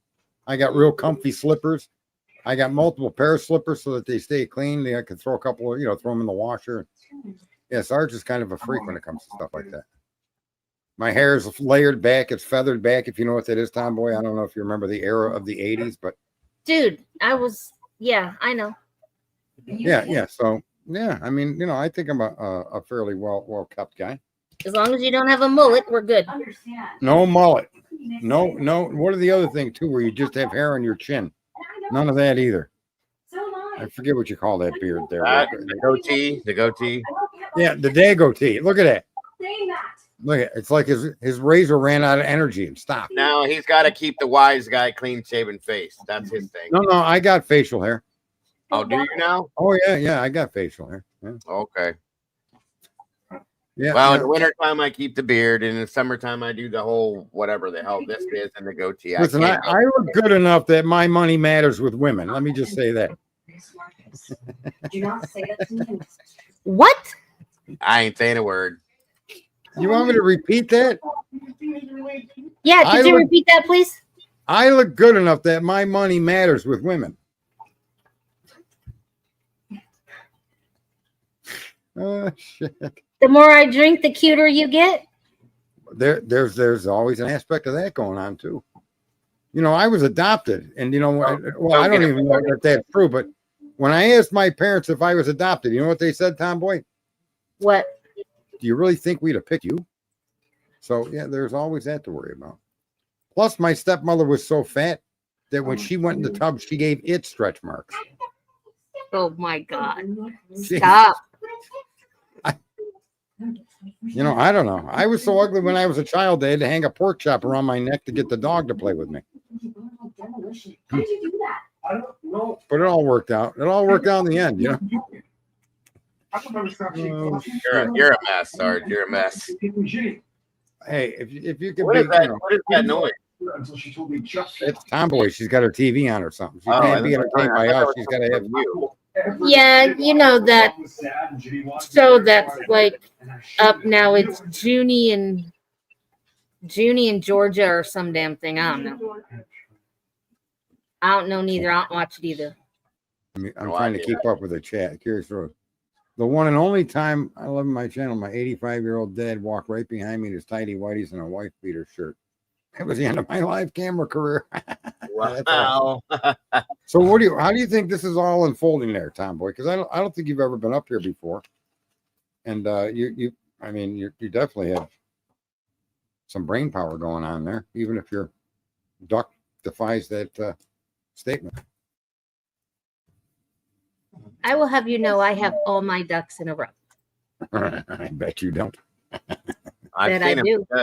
Bet I do. Oh my god! So I have what? A wife with OCD that you bet they're in a row. Sergeant's impersonation of Rodney Dangerfield, but I didn't get any respect when I was a child. There's no doubt about it. But Tomboy, so let's see. How do you think this case is progressing? And I'll be right back. What do you think is going to be? What do you think is going to be the outcome of all of this? Well, I don't think that. I don't know. I go back and forth between I pray to God that Hitler steps in and say, you know what, we're not going to do this. And then the other part of me is like, you know what, he's just going to go with it anyway and let them take their chances. All right, I'm going to say this, and then you bounce off what you think or what knowledge you may have in this direction. But it's the prosecutorial discretion to bring a case to trial, not the judges. You're right, it is, but that's not the way this is working out. They're making it that this is the defense's. The defense shouldn't have to prove the case, but they're making it to where the defense is having to prove it. When it comes to ulterior suspects, I think that's not unusual in any jurisdiction. So if you're gonna lay the claim that someone else did it, there has to be a foundation for that. I think it's well filled with all the DNA samples, right? If any of those DNA samples are hits on any people that were associated with the victims, then there's a potential suspect right there. You can connect, and you don't even need to give a motive. Their blood was there. Their blood was found the day of the investigation. That was the same day of the crime, and boom, that person is instantly a suspect. Even if you want to argue multiple perpetrators were involved, if you can close the loop on that, you cannot convict Brian Koberger for the murder of those four. But they already have proof because Othram come back and said that it wasn't his, it belonged to four brothers. So why did they not stop it right there? No, you're right. Othram, my understanding from Othram was that, this is my understanding, because they stayed within the guardrails of investigative genealogy investigations, the websites or the databases that were DNA collection sites for identity, they stayed within the legal limits of that, and they never would have found Koberger in them. And it was the FBI, because they backdoored it into prohibitive sites, they found Brian's name. Yeah, they made that DNA. Come on, it doesn't double. They went through. No, it does, because they included all the medical information in it. Remember Ann arguing HIPAA? Yep. So when they use your DNA, they can't use any of your medical aspects of your DNA to find you unless you give permission. So when they use that sample, I don't suspect Othram used the sample that would include all of the identifying markers to their health status. I don't think the sample that Othram used was even Koberger's, period. No, I think so too. And I honestly think, like Brett Payne said, he doesn't even remember them telling us that the DNA was Brian's. Well, they already stated that they just took a swab and sent it to Othram and to ISP. Yeah. And then they sent the sheath. That's why I don't believe that Brian Koberger's DNA was on that sheath. I do not believe that at this point. I'd like to know if the button snap was brass. If so, that DNA could not have been identified or used as a sample. Right. it would have been degraded in 4 hours. I don't even think they took DNA off that sheath, folks. I just don't. The swab, they could have swabbed anything. I think there's a reason why they put the fingerprint powder all over that sheath so they couldn't get. Yes. They did it on purpose. Yes, they did it so that there would be no other way to test that sheath for identity. And you know Absolutely. something? More than 2 years ago, I got lambasted by other streamers because I had made the statement that there were 3 locations on that sheet that they searched because it was released in documentation. And I was called a conspiracy theorist and connected to a woman named Dot. I was no better than that girl Dot making up stories. And now we know that there were totally 3 places they found DNA. Or they checked for DNA inside the strap, the button snap, and the sheath itself. So when I said they checked inside the sheath, they didn't define strap from the sheath itself. So there was no way for me not to know, but I was dead right that there were 3 locations on that sheet that were analyzed for DNA samples. But way back in the day, remember how early I came out with that, Dago? Yep. Yeah. It's funny how all this true crime stuff unfolds. And now we know that, and then they did, Ann told us, they covered it with fingerprint powder, and now it's useless. They knew what they were doing. They absolutely knew what they were doing. I'm just gonna say that I don't care if his DNA is on that sheath. The sheath didn't do it. I agree. We The don't sheath know. did not. Yeah.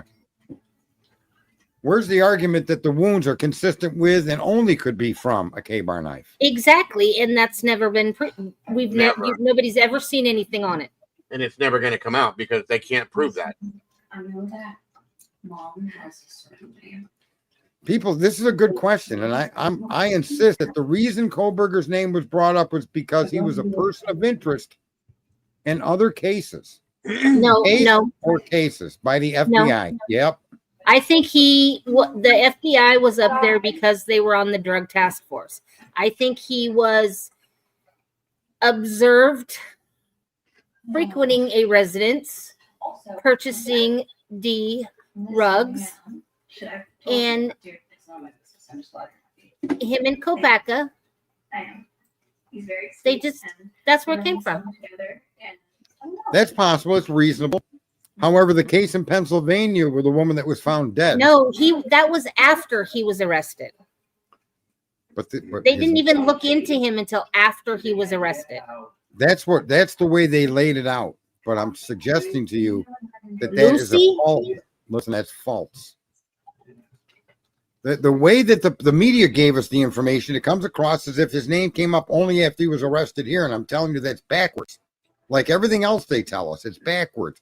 But the grand jury didn't even see his parents until after he was arrested. I understand, but a grand jury sits for 6 months, 45 days to 6 months. They seat the grand jury. That doesn't mean you sit in the courtroom every day. Yeah. But once they seat a grand jury, they call you in and they'll bring cases in front of you, right? So I'm pointing out, they hid it for a while and then they brought it out. Not even that they hid it. I don't know if I agree with that because she was missing long before.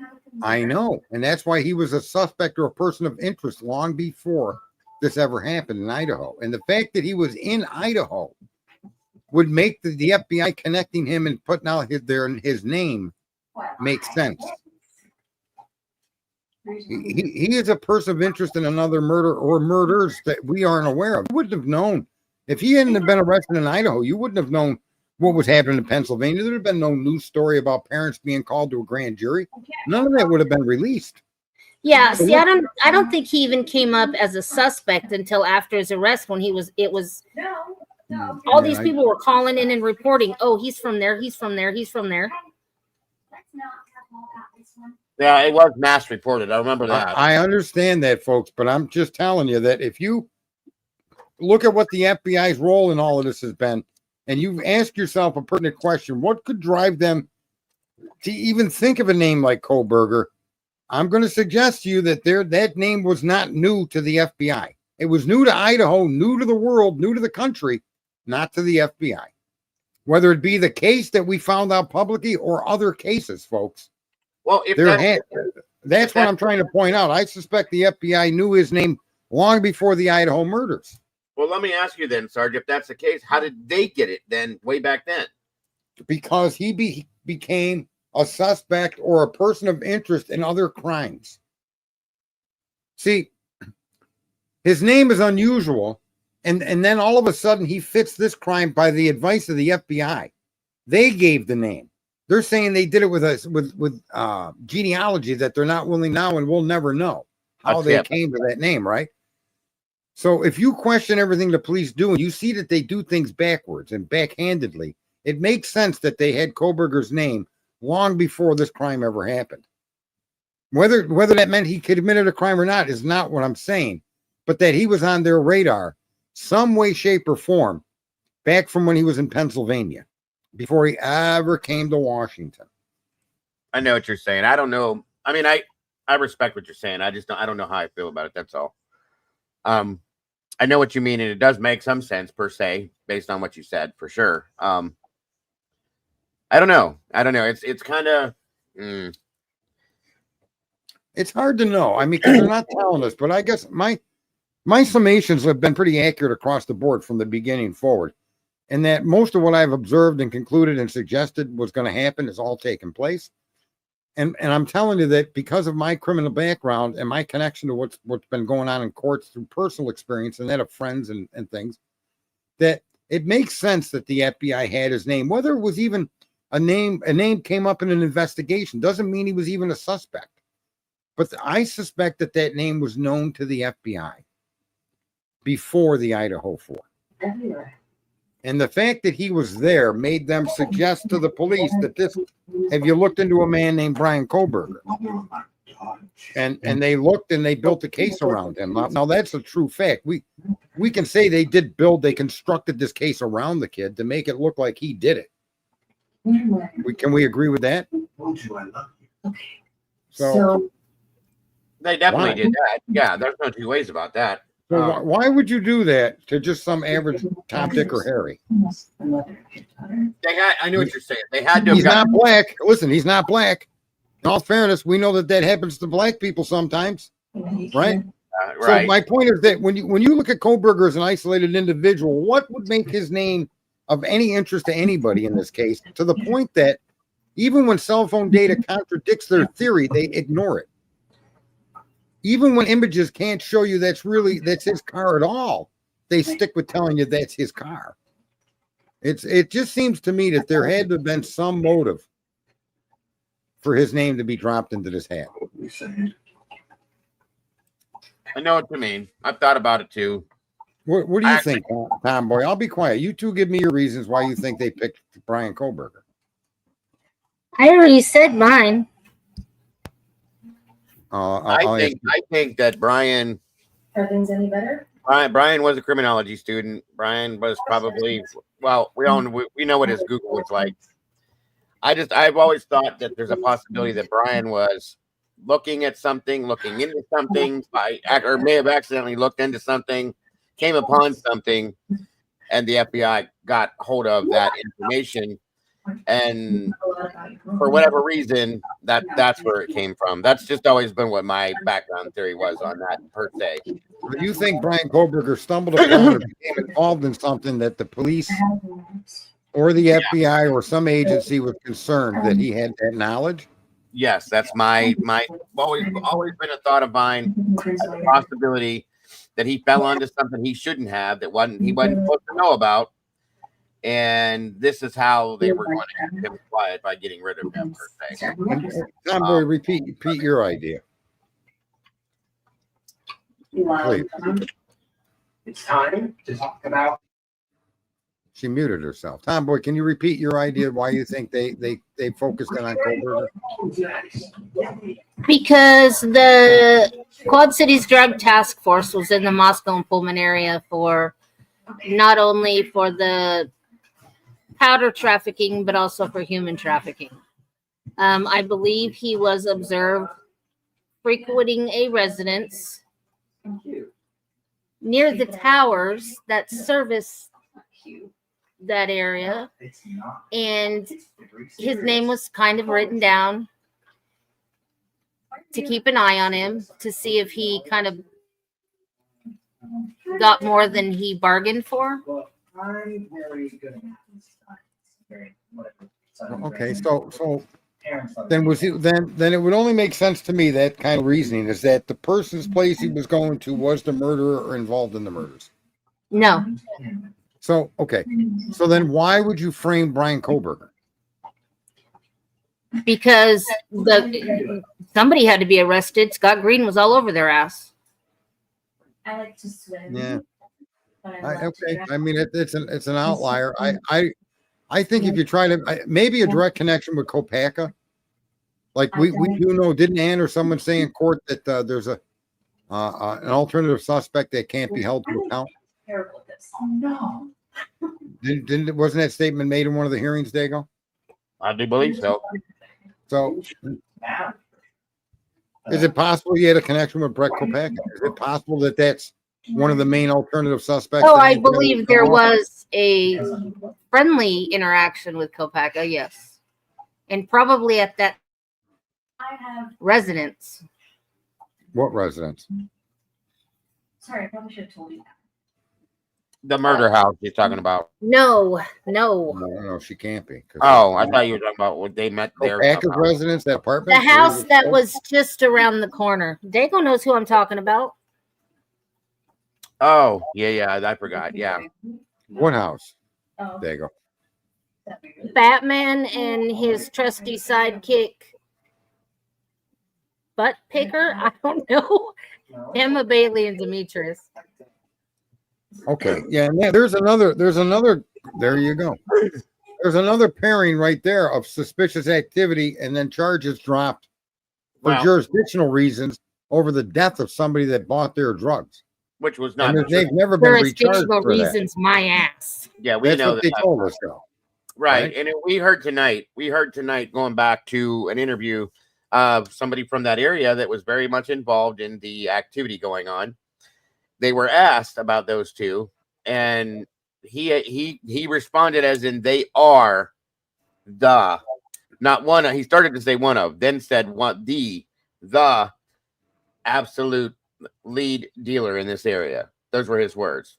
Who said that? The student, the guy named Dave that was interviewed by Atlanta, and that was what his statement was, and said it was very prominent. They were the ones to go to for everything, for party stuff. So, which was just verified something we already knew, kind of. And we know that they were brought in on charges of what was going to be probably manslaughter, in my opinion, or some form of homicide for, was it Caden Young? And excuse me, that they were brought up multiple times and caught multiple times for possession with intent to sell. So obviously it wasn't jurisdictional bullshit, because the charges they had were going to be, the taking of a life, and then they're just gone. No. But they were the big ones in that area, Sarge. And less than a week after they were released, they had one huge major drug bust just outside of Seattle. Yes, and Kim Sarge even said that to me long time back too, that they were the number one place to go. So there's that too. Two plus three people are saying this same thing. So that's interesting to me. Very interesting.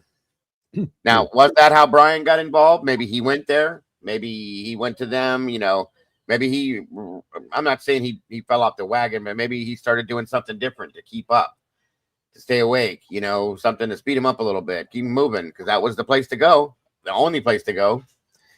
And maybe that's how she's got a point with that, It makes interest. It's definitely interesting. Well, that would make his interaction with his dad for that length of time very weird, because it's hard for an active addict, especially because what we understand that he was attached to heroin, and the side effects of heroin are lengthy periods of sleep and or inability to sleep. Right. And so that generally happens even after you, especially once you come off it. And the effects of heroin and the after effects last a long time. It's not something like I was involved with coke, and there's effects, but it's like alcohol. the physical effects go away in a short period of time relative to like heroin. They don't had go been away off for of it for years, years. if ever. Yeah, he had been off of it for years. But what it does tell me, though, is that he obviously has an addictive personality.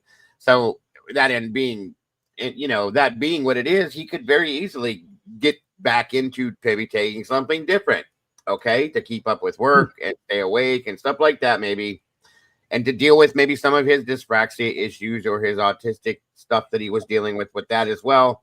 Who knows? Okay. It's obvious that the guy was up driving at night a lot. He liked to run at night. So maybe he had insomnia in some aspect and, was trying to deal with that since he was up all the time and being groggy all the time, something to keep him awake. Who knows? But it may be that he only went to bed at 3 or 4 in the afternoon and woke up at 11 or 12 at night and then started his day. I mean, so he may have been on an opposing schedule to most of us. Here's something else that makes sense now that the Gilters really ran away with in the beginning is that when he worked for the fish company, he couldn't fillet the fish. We now know why. Yep. He couldn't do it because of his disability. Yep. That would explain why he was unable to keep that job and even do the basic task of filleting the fish, because that's not right. It takes dexterity, but we take it for granted. That's right. You see? And Just like the other activities, like boxing, hand-eye coordination is a massive, massive thing that comes in play with boxing. It's the key to it, really. Right. If you And that's why one of his witnesses at a PA is the lady from the boxing gym. Yep. And if you can't even fillet a fish, how did you kill 4 people? Tell me that one. Well, I want to know how he walked up and down them steps without tripping. maybe that was the thump. Holy crap. This case has got to be the worst evidentiary supplied case I've ever seen in my life. I've had stronger evidence against me and was never even indicted. And even so exonerated when it came to hearings and trials. So I don't know how they even allowed to stick him in jail like they have for all these years. I'm starting to think now with what I've started with the documents I'm starting to see and how Hitler's starting to act, that you may be right, Sarge, that the jury won't find him guilty at this point now. We may get lucky on that. And if the truth comes out, then that's good. We'll see. Yeah, I always seen Hitler though. I know he got a couple of moments with the Cy Ray stuff. Yeah. And I'm not so sure that based on his understanding of what was given him, that he was unjustified. I think his understanding, and I think Ann and him butt heads on understanding. He got in an argument with her over the DNA and the Fourth Amendment. Right. An argument that she never posed to him in the context to which he threw it back in her face. Mm-hmm. And I think the same thing happened with Cy Ray. I think the context that he understood was wildly inaccurate. And he just ran with what he thought he understood. Like with the DNA, Ann never ever claimed that the Fourth Amendment applies to the sample they took from the sheath. Right. But the prosecution latched onto that when Judge Hitler interpreted are you saying that the evidence from the sheath was protected by the Fourth Amendment right of Brian Koberger because it was his DNA? Mm-hmm. She's like, no. But for him to make that statement tells me that they're crossing paths on context. Yeah. And it's made the case more difficult. Miscommunication. Yeah, because he's definitely leaning towards her in a different way now, I think. He did the same thing when it came to the 7 days with the cell phone records. That's exactly when he went after Cy Ray, isn't it? Yep. I think right? Yeah, that was the only thing that he brought back at Cy, and then he called him a conspiracy theorist. Well, he's probably regretting that now at this point, because I see, like I said, I get a feel, like a vibe from him now that he's starting to see things in a different aspect, possibly. That's just my opinion, but I could be completely wrong. And come next Wednesday, I think it's next Wednesday. No, it's 8 days, whatever. Anyway, when we go to that hearing, he could be completely like hammering on Ann and we're all wrong. Who knows? But I feel like there's a different feel coming from him now. That's all I'm saying.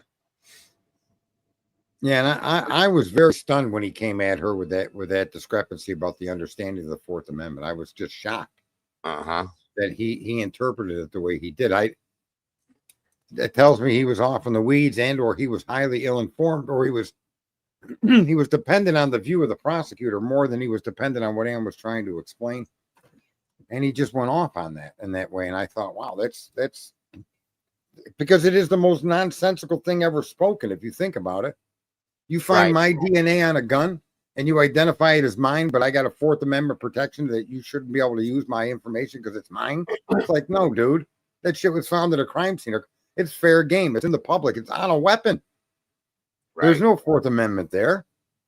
And then I think even Ann was besides herself when he came at her with that statement. She was like flustered, like, I think, listen, I think that first off, again, at that point in time, he didn't want this case, guys, from the beginning. Okay. Remember and understand that. And I think he saw everything that was going on with John Judge. Okay. Maybe he even spoke to him, like you said. And John Judge said, it's a big mess. You don't want this. You're going to have fun, blah, blah, blah. Who knows? I don't know. I could be wrong, but I think he saw all that, and he had a bit of an attitude towards the defense per se, and was leaning at the prosecution, saying in his mind, I already know how I'm going to go with this. And then we saw all this bullshit happen, and maybe he stepped back and went, "Wait a minute, something's wrong with this. That ain't the way that's supposed to be happening." And maybe that's what is happening now. You know what I mean? I think a lot of his rulings were inherently fair. To an extent, yeah, you're right. With a lot of them, I agree. We said that when we watched that. And I think where we see the obvious disconnect is where his context is crossing opposite directions of what Ann's trying to say. Her context, the Fourth Amendment, was when they went into those other databases. That anybody in that database, they had no right to review any human being in there. The Fourth Amendment wasn't specific to Brian; it was specific to the entire database they violated. Right. And I don't think he was catching that. And that the fact that they said, well, it's a policy. Well, it's a policy because of the Constitution.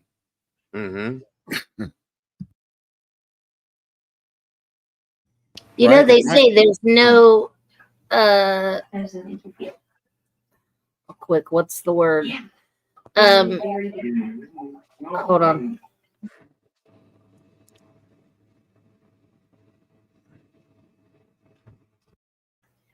When there's no coincidences in true crime, it's not a coincidence that the special prosecutor was brought in.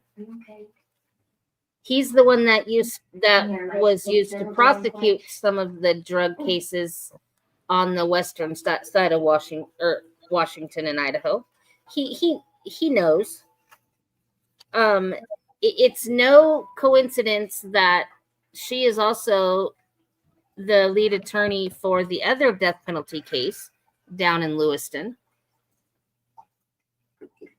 It's just, there's no coincidences here. This is going for a reason. Well, I would seriously wonder. We all seriously wonder who are alternative suspects. I think Kopaka is a fair name, and I don't know about Demetrius and Bailey. Emma? I agree. I'm not so sure about them, but I think the other DNA samples are going to be somewhere in that sampling is going to be someone's name that's an alternative suspect with evidence of participation in the crime, either individually or as a group. And I think that's another thing. I think a lot of these, even Hitler himself, when he said that DNA could be indicative of other people involved, well, that immediately means the charges you laid at Brian's feet are unprosecutable. You're alleging he's the sole perpetrator of a crime. You can't convict him before murders if there were other people involved. You now have to determine which person actually wielded the blade that ended the life of another. You just because you can't catch the other three don't mean you can nail Brian for that. You can name him as a conspirator, or you can name him as actively involved. He forced the door and Joe Blow did the knifing, or Kenny did the knifing and Brian drove him. In other words, when you have a conspiracy beyond the individual, you can't just pick one random individual in that group and charge them with the actual stabbings themselves. That becomes a problem. Okay, so everybody gets charged, but somebody has to snitch out, or somebody has to be pointed to as the actual perpetrator of the killing. And I just think that if there's more than one person here, that you're trying to prosecute an unprosecutable person on that accusation. How do you narrow it down to being just Bryant is the only one with a knife killing people? Well, I think that's why. Well, two reasons why I think that burglary charge was added, because when you're committing a burglary in lieu of another felony, it becomes a felony. So if they're saying, okay, well, there was more than one perp, then okay, so we can't find the other three, so we're going to charge him with all the felonies. Does that make sense? Right, I understand that, but there's a problem with doing that.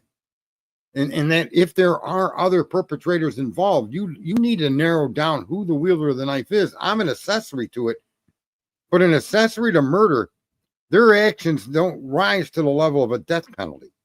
The person that literally killed them will suffer the death penalty. Now, you could try to change all of them with the death penalty, but if they didn't have direct involvement, and that's what you need to show. You need to show that this crime could only have been done by one guy, and that could only have been Brian Kohlberger.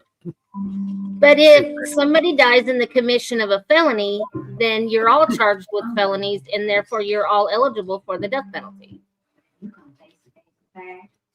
So that's why the burglary charge, I think, because somebody died in the commission of a felony. So if us three are in Idaho right now and we break into a home and I crack someone in the head with a baseball bat and we rob that house and get out, when the trial comes, you are all accessories to murder, but I'm the murderer. It doesn't matter. You're all charged the same. As long as one person dies, you're all charged the same. No, you're not. You could be generally you're all going to be charged with the murder, but when it goes to either plea deals or it goes to a trial, your participation in the crime is going to denote whether what you did. In other words, the person that literally committed the crime, did the murder, is the one that gets the biggest hanging or the biggest sentence. The people that were there just to go in because they knew there was jewelry and a murder was committed, you're right, they are charged with murder, but they all don't get charged with being the killers. Carla Faye Tucker, it's my prime example. People were killed, with an ice pick, blah, blah, blah. She was never proven to wield the ice pick, but she got the death penalty and she was put to death. Now, who was this? Carla Faye Tucker. She was in Texas. How many people were charged with her? 3, I think. Yeah, because generally the other 2 will cop out and they'll hang the one person. And then the other people will get life sentences and you'll get death. They all got the death penalty. Ah. And what happened? What was the circumstances in that case? Did they go in there to kill or did they just go in there to rob? I think the one guy did. I was the only one who saw it. Yeah, we got a crazy judicial. But hey, if you go into a house to kill, you should be killed. At least we can all agree on that, right? A life for a life. Right? And I think it's rather curious that even Hitler himself said in court the other DNA could mean that there were other people involved. Well, yeah, he was setting up the prosecution for. Yeah. Well, this is what you need. This is what you need to say. Yeah. Do you guys think that he's going to pull the death penalty, or do you think it's staying? There's more than enough here to potentially. I don't know, man. I don't know. I think he's in a precarious moment where he's starting to question the prosecution's evidence against Bryant. And I think Ann may finally be getting some ear to the judge that, I mean, meaning not anything secret, but that he's listening or paying better attention. And I think the accumulation of what's been going on is helpful in that he's himself is getting a better understanding of what's being accused here to Bryant against Bryant. And I just don't know. I don't know that he can pull it, to be very honest with you. I don't think he can stop the proceedings that way unless unimpeachable, unquestionable evidence of an alternative killer comes forward. But the state then has to come up and dismiss the charges. No, he can pull it because Chad Daybell or Lori Daybell. That's why she didn't get the death penalty, because they pulled it for the prosecution withholding evidence and stuff like that.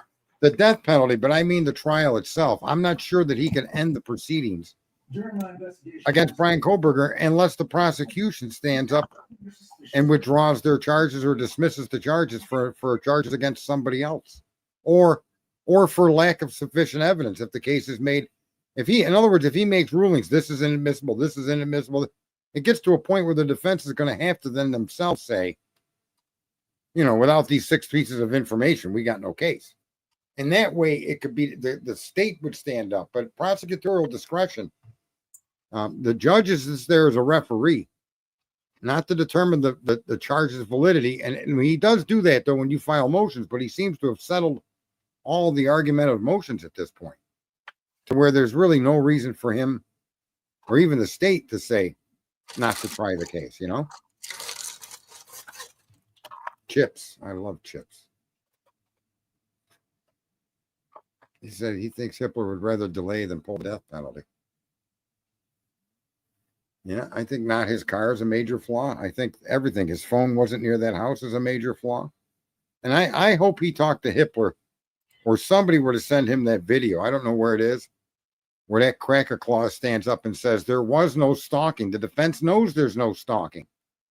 And now the prosecution's back on offering up 23 different times he was in that area to make the appearance that he was stalking. I mean, I don't get how Hitler could even allow that after what the performance of Thompson in that judge hearing, right, over the witness questionnaire, how he went batshit crazy over that, and yet now he's back at it again. I don't think Judge would allow him to even present that argument. Not at all. I agree with you on that too. Who's eating chips? I'm not. I'm eating. I grabbed a couple the vanilla wafer cookie type things. Oh, yeah. They're my favorite cookie things. Cookies, whatever. I don't know what they are, but I love them. I do Oreos. These are light, quick, and I've always loved these since I was a kid. So, yeah. Sorry if I'm making too much noise. I didn't mean to make so much noise. Hitler has judicial discretion. Yeah, I'm not. I don't know of a case where a judge has made that determination, or it wasn't based on a motion to dismiss that he went along with it. I think in order for the judge to kick the case, the defense has to make the argument to dismiss.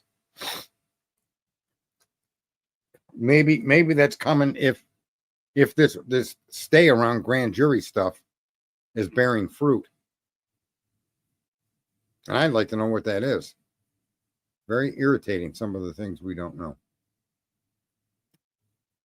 Someone's laughing. Amy, thanks for your eating habit update there, Dago. No problem. No problem. I haven't heard of that vanilla wafer. I haven't heard of them in years. You know what I like are those? They're sugar cookies with cream in them. They're shaped. The little square things. They're long. They're rectangles, right? Yeah. Yeah. And they give you like a dozen of them in a pack. They used to be 50 cents. They used to be a quarter. Now they're probably $2. Yeah, they got chocolate, strawberry, vanilla, right? Yeah. I love the vanilla ones, bro. I can munch down bags of them things. Me too. I don't like the chocolate or the strawberry. The vanilla is the best. I don't either, man. But the vanilla, what are they called? They're not vanilla wafers. They're something else. No, there's some other kind They're called wafer cookies. Yeah, that's it. That's it. My grandkids, we still get them here. My grandkids love them. What was needed when Hitler first was assigned to the case was an amicus brief outlining the discrepancies and omissions in this case. 100% agree. Yeah, I just put you up there. You repeated yourself. Are you stuttering? That's a good point.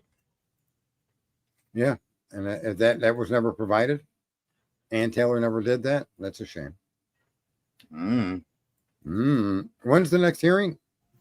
I thought that's what Jay Logston was trying to do. Yeah, that's why I said that he was late. Remember? Yep. He was late. Yeah, he was in the midst of trying to. I think that to cover that. during that one hearing when he was coming in late, and then he showed up after lunch. The next hearing is the 18th, Sarge. Hey, Virginia, good to see you.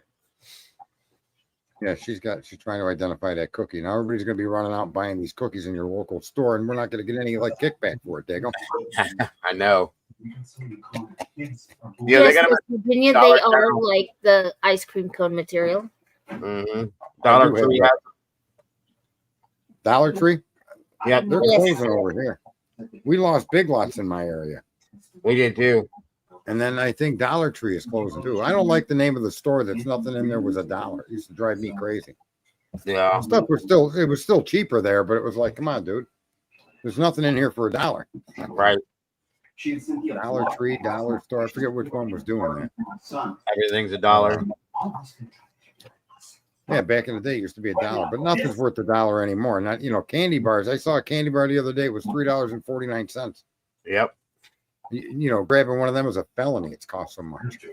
Yeah, there's nothing that you can buy that's under $1 nowadays either. That's the sad part. And they should get rid of the penny. We don't need the penny anymore. Yep. I believe they're working on that right now. I mean, when gas is $2.99 a gallon, it's $3. It's $2.99.9. What is the 9? That's always drove me nuts. Me too. $2.99.9. What? That's $2.99 and 9/10 of a penny. Where do you get 9/10 of a penny? That's the ADHD, Sarge. That's why it drives us insane. Just Yeah, drives me they're $3. they're getting rid of the penny. I'm pretty sure that's going to be gone soon. Someone's got Turkish bars for 55 cents. We don't know where they live. I never heard of a Turkish bar. Neither have I. Dollar Tree, aka $1.99 store. There you go. See, sir, I don't know how to say SRB. What the hell is a Turkish bar? I don't even know, man. Do the Turks know what chocolate is? I'm not sure they even have chocolate over there yet, do they?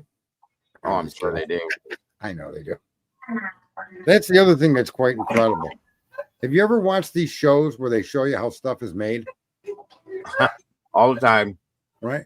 Isn't it incredible how many cocoa beans are grown? I mean, we're talking millions of tons. It's like, yeah. Where does all of this stuff come? Like all the metal that's in everything we use, right? Yeah. There's got to be some gigantic hole in this planet because holy shit, if you just sit down and wonder what's made of metal around you, your pans, your silverware, your car, the nails that hold your house, everything, your light switches, the cover, metal is in so much stuff. I often wonder how big is the hole they dug to get us all that metal? It's got to be massive. The quantities of shit we produce is just insane. It's just almost wildly unimaginable.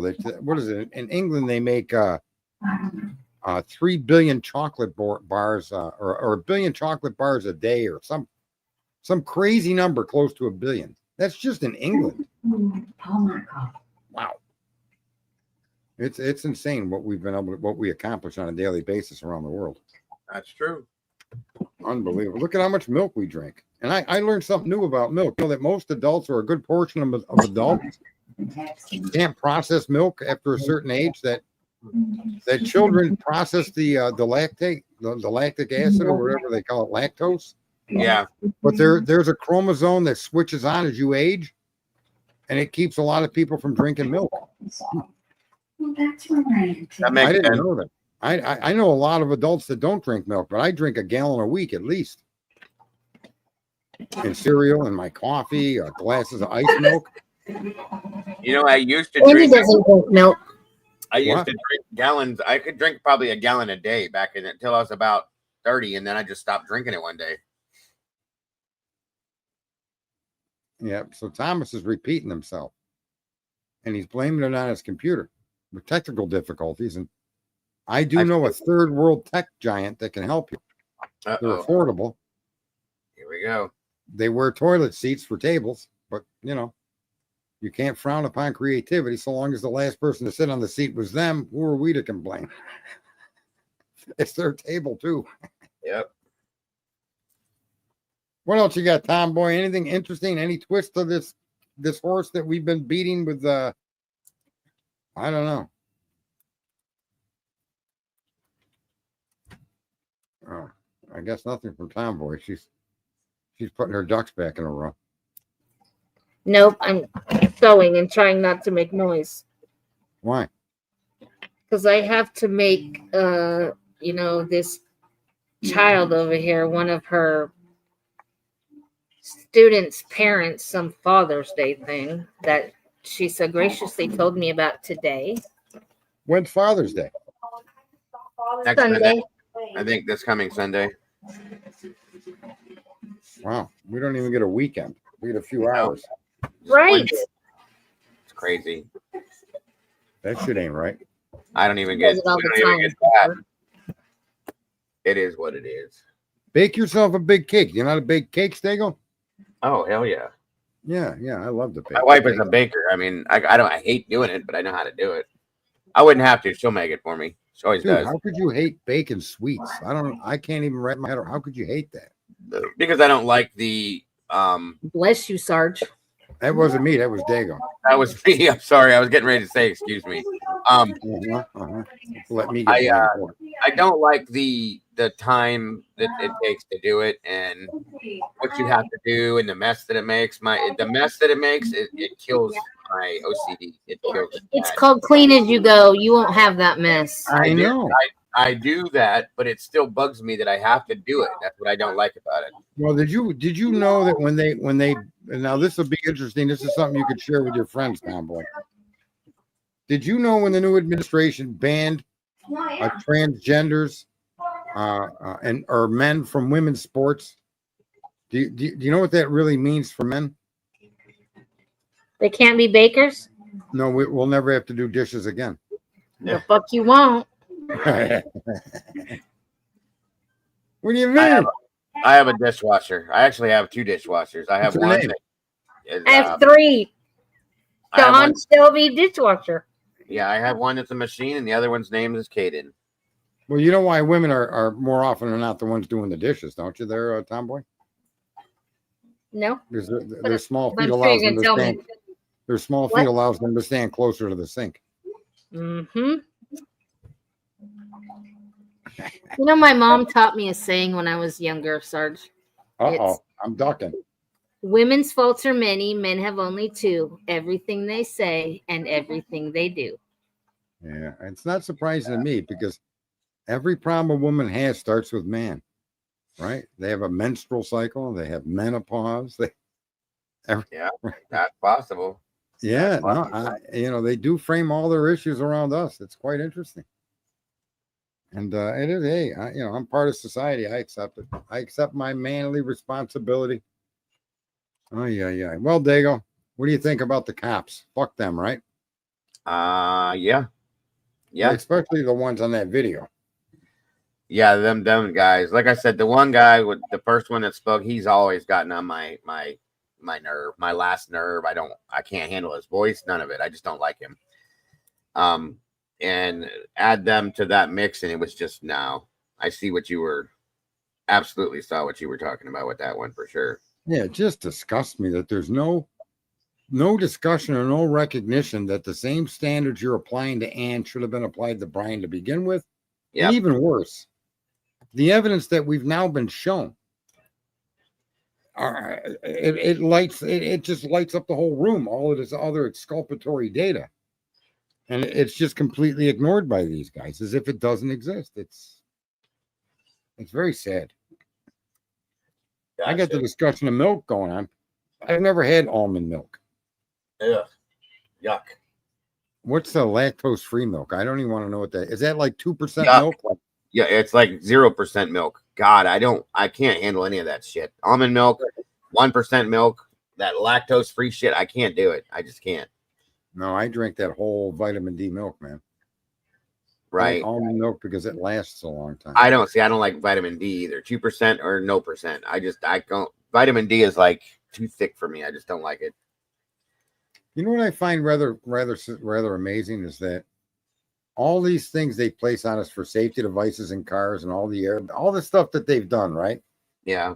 Do you know the average amount of deaths in automobiles and the average amount of auto accidents hasn't changed in like forever? Really? Yeah. You still lose 30 to 40,000 people a year to death and you still get as many as 5 million car accidents a year. It's just kind of incredible that, and all these safety standards and all that, even when there weren't seat belts, the amount of people that were died in car crashes isn't much different than the modern time with a seatbelt. Which is just, we live in a very weird thing. Statistics are a hard thing to beat, you know. Right. Someone says what is this? Acid affilius milk? I can't even say that word. Where? What the hell is Tomboy saying? Oh, that's hold on. Is that breast milk? What is that? Acidophilus milk. What the hell do you mean acidophilus milk? Acidophilus. I don't know what the hell that is. I've seen it before. I think it's lack thereof. Maybe I'm wrong. What? Lack of acid or something. I have no idea. Truly, I don't know. But I've seen it before. Never did know really what it was. Yeah, I've always enjoyed. I eat a bowl of cereal every probably every night before I go to bed. That's about the only time I have milk now is with cereal. Look at that! I was stumped. Hey, there was a day in my life where I didn't know what a prosthetic meant. I had no idea what that word meant. And in the context that it was used, I thought this girl was telling me I was going to need penicillin. Yeah, oh shit. That shit was crazy. Yeah, you learn as you go. A milk with no acid. I don't know what the hell that would taste like. Is it still white? I think so. My God. Well, it's been a fun stream. I'm glad you came up, Dago. Mm-hmm. Had to kick his ass because, that's the kind of thing we do around here. And, he wasn't quick enough to pull the trigger on his own. So, you got to do what you got to do. Tomboy was able to jump out unbeknownst to us, and she survived the ultimate boot. It sounds like it smells like a foot. I looked up that milk, and it sounds like it smells like a foot. That's gross. You didn't know that was going to happen. You were completely unprepared. You were engrossed in a reply, and you had no idea the boot was coming at you. Whack! Got you right in the ass, kicked you right the hell out. Oh, man. That's crazy. Childish. Yeah, you got to maintain your childhood until the days are done. See? That's what I mean. If you guys, I have grown men.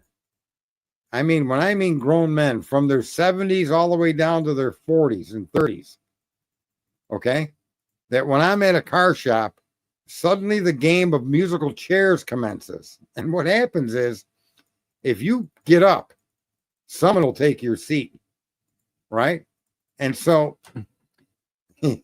there's guys hopping around on chairs in this car shop so they don't lose their seat, because there's a limited amount of seats, and then it ends up being standing room only. And so I started this bullshit with if you got up out of your chair, I'd jet right to it and sit in it. You wouldn't even get that far away from the chair before I took it from you. And before long, everybody started doing that to everybody. So I got a group of grown men involved in cars, race cars, street cars, show cars. I got them all playing fucking musical chairs with no music.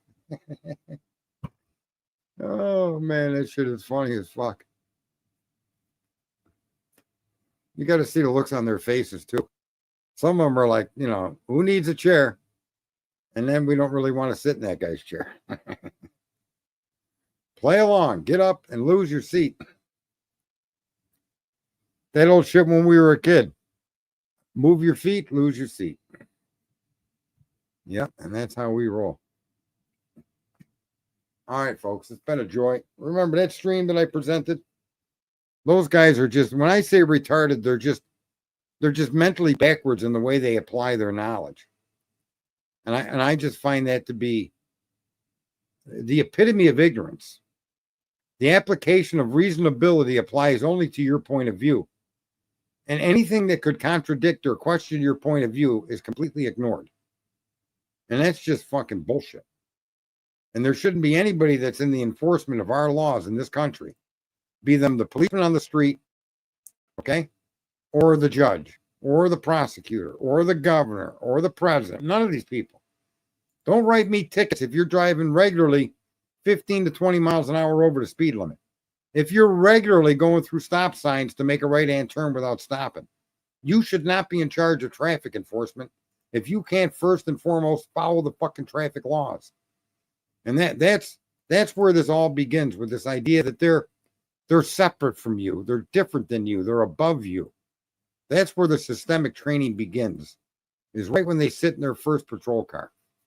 And somehow we as American citizens need to speak up on that. But instead of speaking up on that, now they're deploying cameras. And I want to know if those fucking cameras that snap pictures of people speeding are going to write tickets to the policemen that are speeding. Because if those cameras aren't going to hold to the letter of the law those that enforce it, then those cameras should be considered unconstitutional, and they should not be allowed in our area, our neighborhoods, our cities, and our towns, or the greater United States of America. Those that enforce the laws must be the ones that upstandingly are outstanding citizens that obey the law. Correct? A good chef is because he obeys a recipe. He creates a recipe and he sticks to it. He doesn't just throw sugar at shit because that's what he's, it's just amazing. And yet we as Americans, we're sheep. We simply we go along to get along, and we don't want to speak up or cause any waves. And I think that era has to end for the individuals of the country. So anyway, it was good to see Tomboy up here. First time, very, very intelligent, very, very good comments. Pretty awesome. Dago, awesome as well. And to the audience, very awesome indeed. Everybody have a good night.